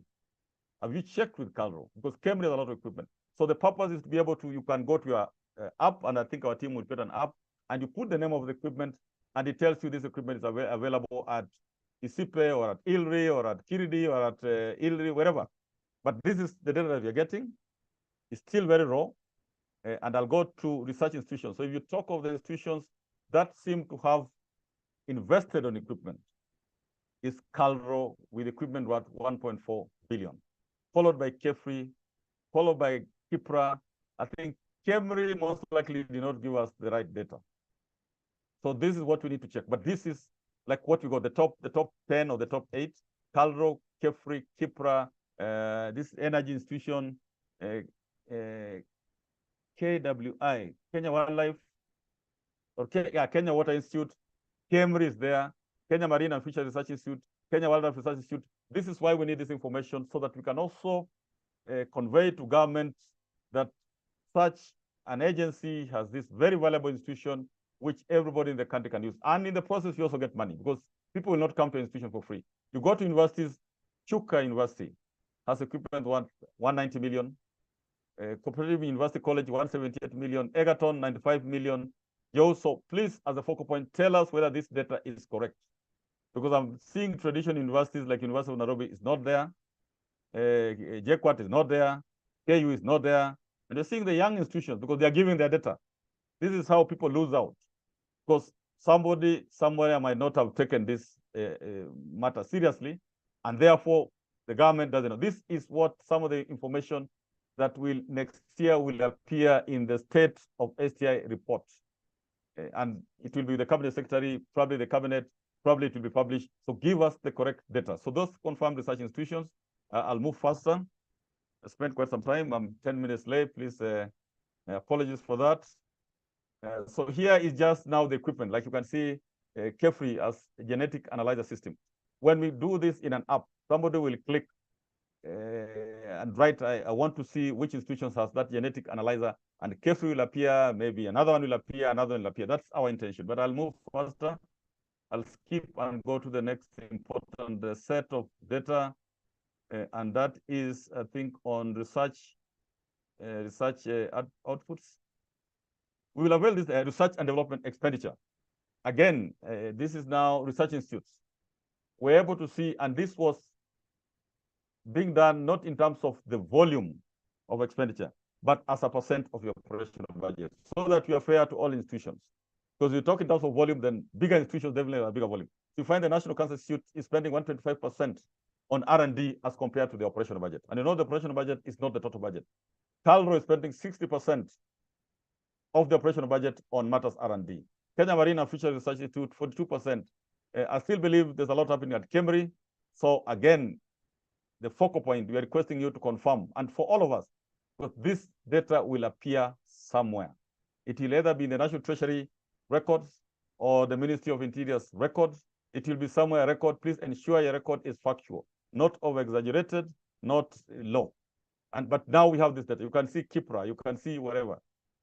We come to universities, you're able to see Machakos University is spending 66% as compared to the operational budget on R&D. On R&D, you're seeing JOUS is spending 25%, Egerton University 20%, KU 11% of the operational budget, University of Eldoret 9%, JKUAT 8%, very key data. Once we clean it up and verify that it's true, and we'll use, of course, the focal points, maybe send some people on the ground, maybe engage you further, maybe ask for you for documentation to confirm this. So that's the kind of data. So I'll skip that one, I'll skip the others. Workforce. Yes, for the first time, you're getting this kind of data where we are able to get the total number of workforce. And you can see you're capturing PhD, masters, bachelors, diploma technicians, prior learning, direct or primary, prior learning, secondary, because that's an area. And you can see, like, when you talk in terms of prior learning, there are about 8,000 persons under that category, workforce. So this data, again, also we need to clean, because this is some of the data that needs to go to international agencies to be able to give us the ranking that we deserve. But you can see now we're able to know how many natural scientists are there, for example, who are male, who are PhD, and who are above 50 years of age, or who are below 50 years of age, so that it also helps in succession management. We quickly did something on top institutions with the highest number of PhDs. And this concerns universities and research institutes, not the state agencies, This concerns them more. So you're able to see number of this one we did by volume, and you're able to see that University of Nairobi has 675 PhDs. We need to confirm. JKUAT has 451 PhDs. We need to confirm. Moi is very similar to JKUAT, 425 PhDs. We need to confirm. Egerton. So we need this data because it speaks something.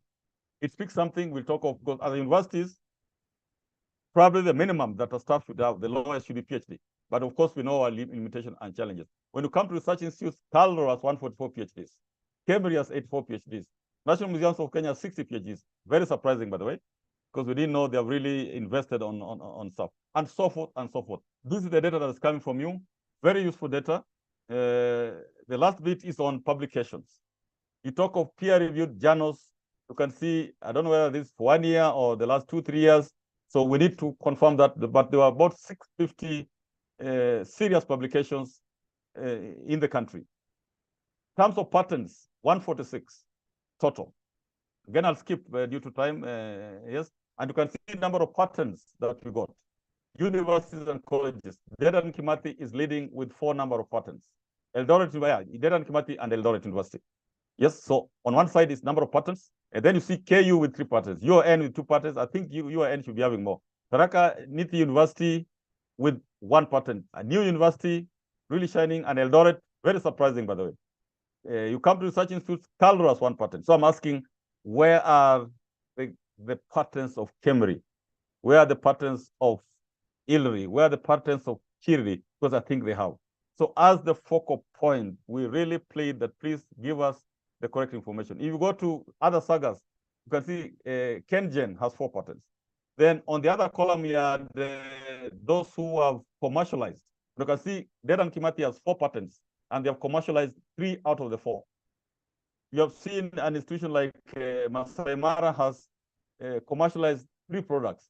But what you're asking, how do you commercialize something if it's not your property? Because it means somebody will come tomorrow and also do exactly what you're doing. That's why patents become very important, because I'm not seeing as if Masai Mara University has any patent, but they have commercialized 3. Chuka University the same. They have commercialized 3, but they don't have patents. It's not adding up. Like if he has 2 commercialized products, but don't have patents. That again, unless they have applied for patents and it has not been granted. Eldoret, you can see, has 4 patents. They have commercialized 1.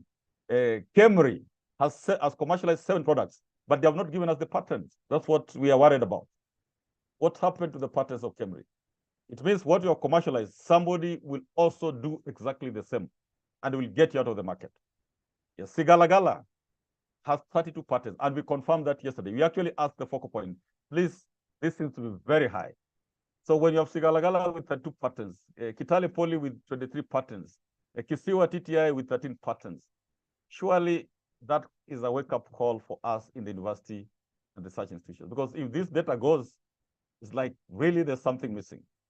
Yes, or we collaborate with them so that when they're patenting, we're also part of it. But you can see Galagala has 32 patents, and they have commercialized 4 of them. Now, when you go to Anjiku and say you have commercialized, it means you have given you a cheap product.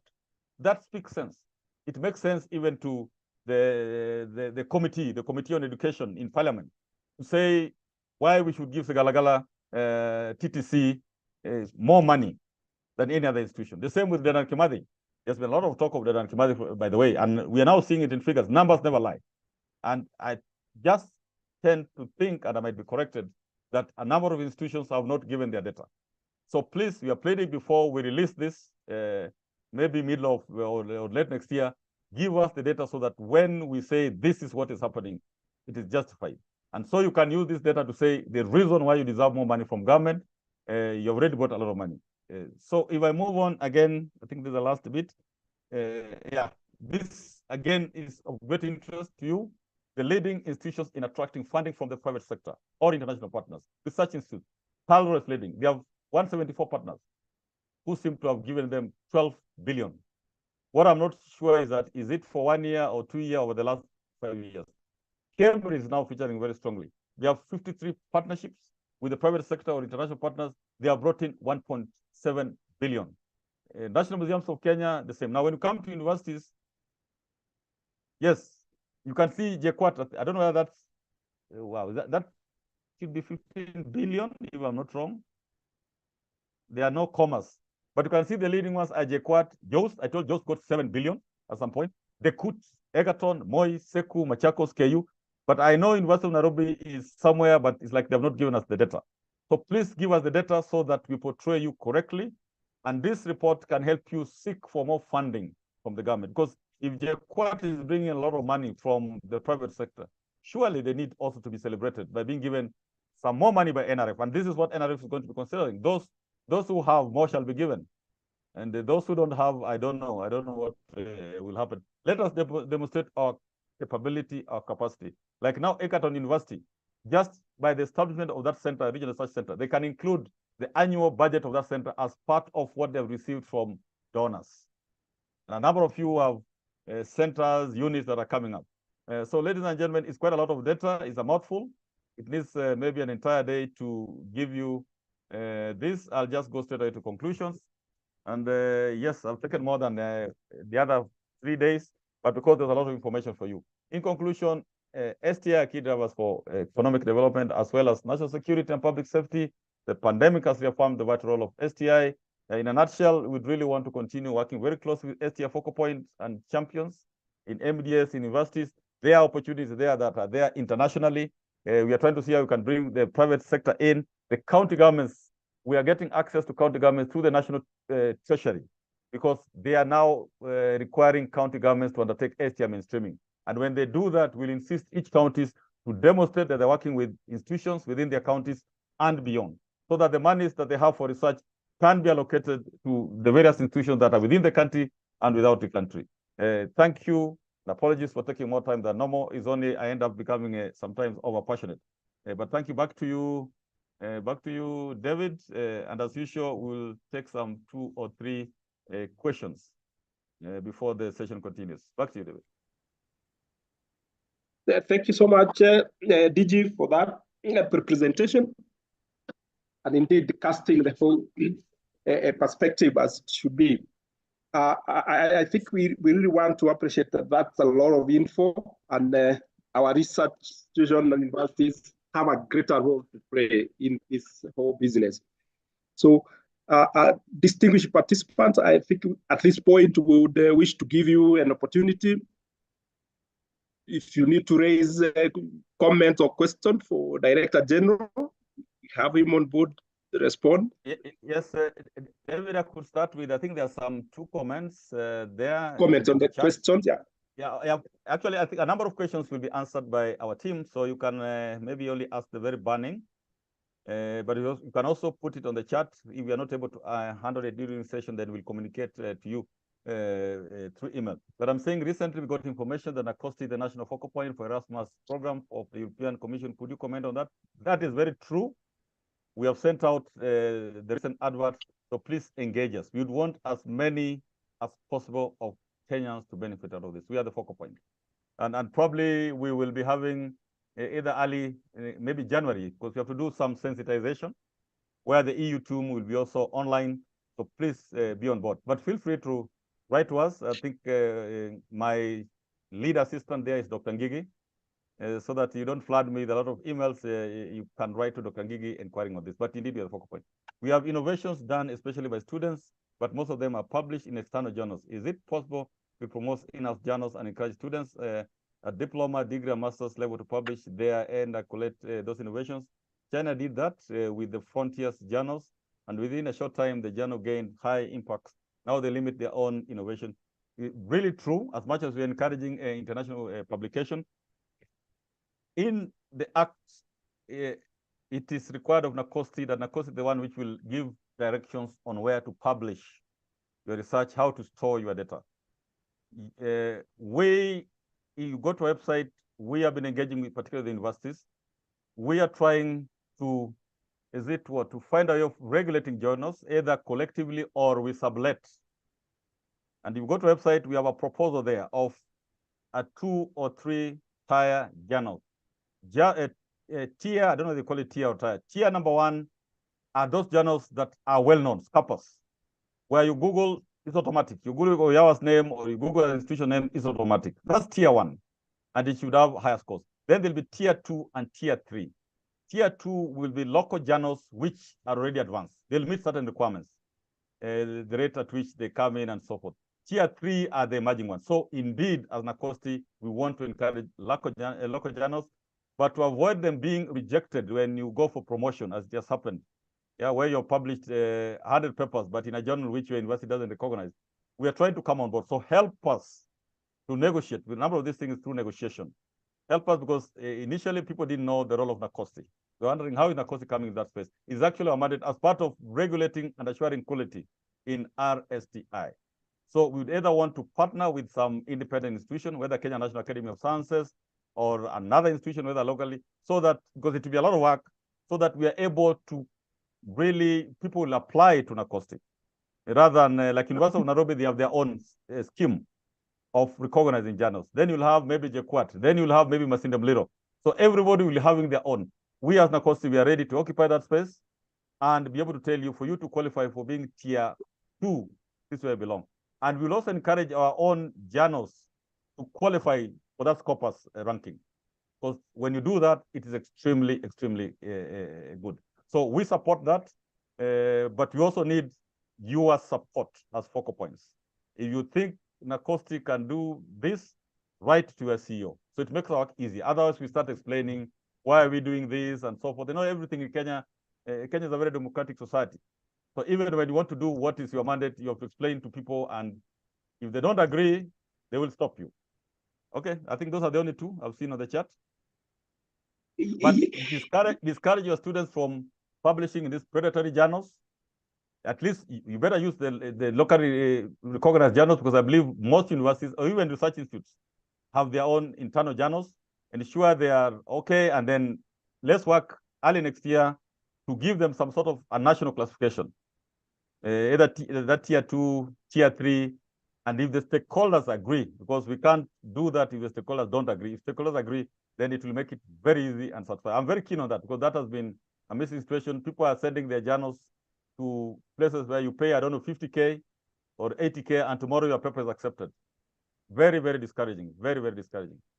The other thing also to inform you is that be aware of the AI. Yes, I've had one student giving me very, very good journals which qualify for Scopus, by the way. That's at the Panama University of Science, Technology, and Innovation. Until somebody told me that you better check. But the student is good. I've not checked. But there's AI which can write journal papers. Very good ones, I'm told. So again, we need your advice on how do we handle that. How will you detect, because we now have platform to detect plagiarism. How do you detect whether a student has used AI to write a fantastic paper? Because it will know, it will get to the references, it will do a super paper when it's sent to those top journals, is published. But the student doesn't know the content of even that paper. Yeah, back to you. Thank you, DG, for that clarification. Anybody else who perhaps may have a question or comment, you could raise your hand. You'll be enabled to raise your issue.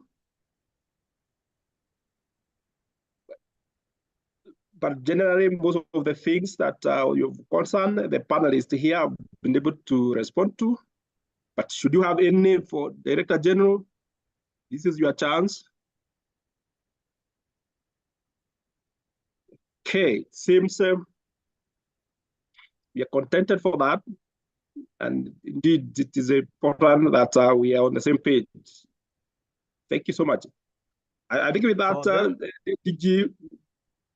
Yes, just allow me as I conclude to once more thank the distinguished participants for sparing the time to be here. We didn't take it for granted, but we really need your help in your institution. One, I just repeat with the Institution Scientific and Ethics Review Committees to pick up their role. Before they used to be called, I think, Bioethics Committee or something, but we have expanded the mandate extensively. We are planning to have a training for them, specifically, as actually it's in one of the modules on ethics, and they have a key role to play.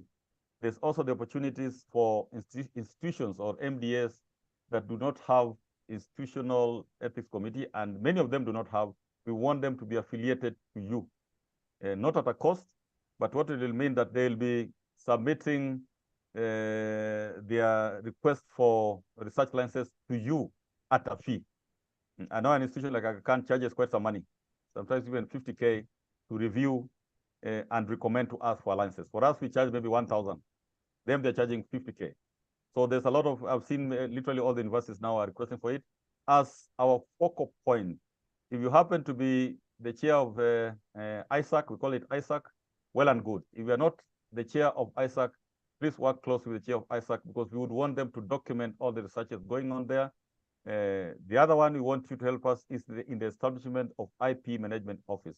If you don't have one, then be affiliated with another one, so that you and ISAC ensure that before your staff publish, they send that paper to the IP management office or to ISAC, and within 2 weeks, you are told this one is very important for the country, please let's go and patent.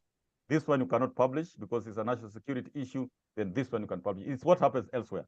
And as Nakosti, you are being called to account that we monitored to make sure that what is published what is published there has been vetted. We are having a very unique situation again, which I want to shout loud. where donors are sponsoring masters and PhD students from outside the country. They pay a lot of money to sponsor these students, but they ensure that all the data in that master's or PhD program goes out of the country. There's some data which is not supposed to go out of the country. And that's why ISACs come in and IP Management Office comes in. This is about our own survival for the next 1 billion years, please. Yes, there are many donors who are coming.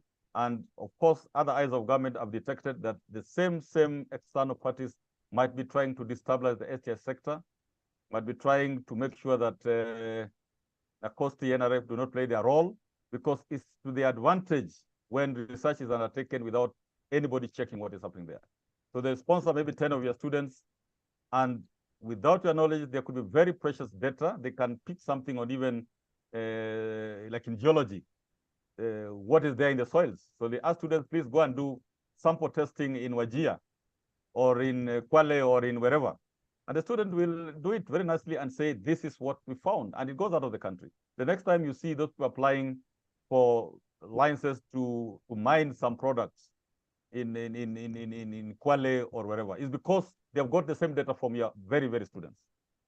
So this is a matter which is being picked up by other eyes of government. Please help us on this, because it concerns all of us. Otherwise, thank you very much, and God bless, and hand over back to you, David. Thank you so much, Director General. We are glad and appreciate your time.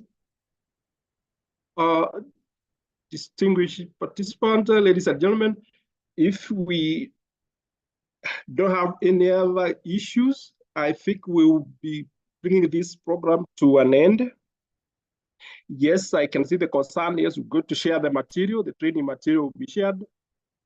Our team has also shared the links for the recording, which is available on our YouTube, so that, again, this material will help us in improving our reporting processes and implementation of this indicator.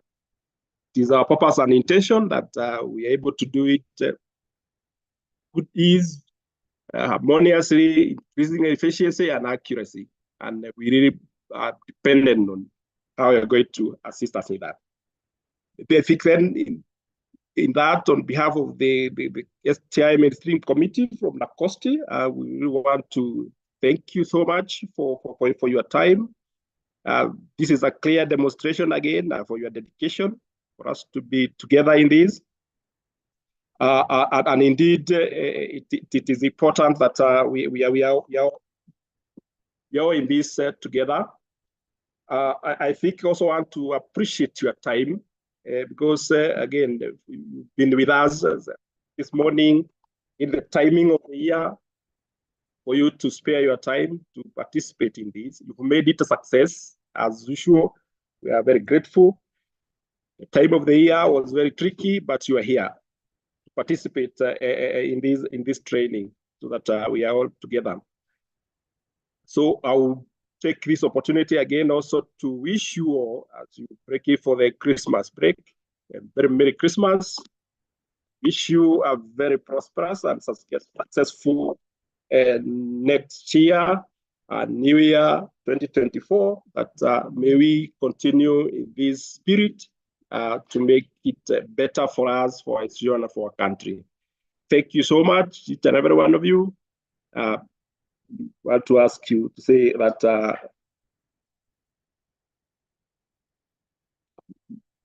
maybe with that, I want to close with a word of prayer.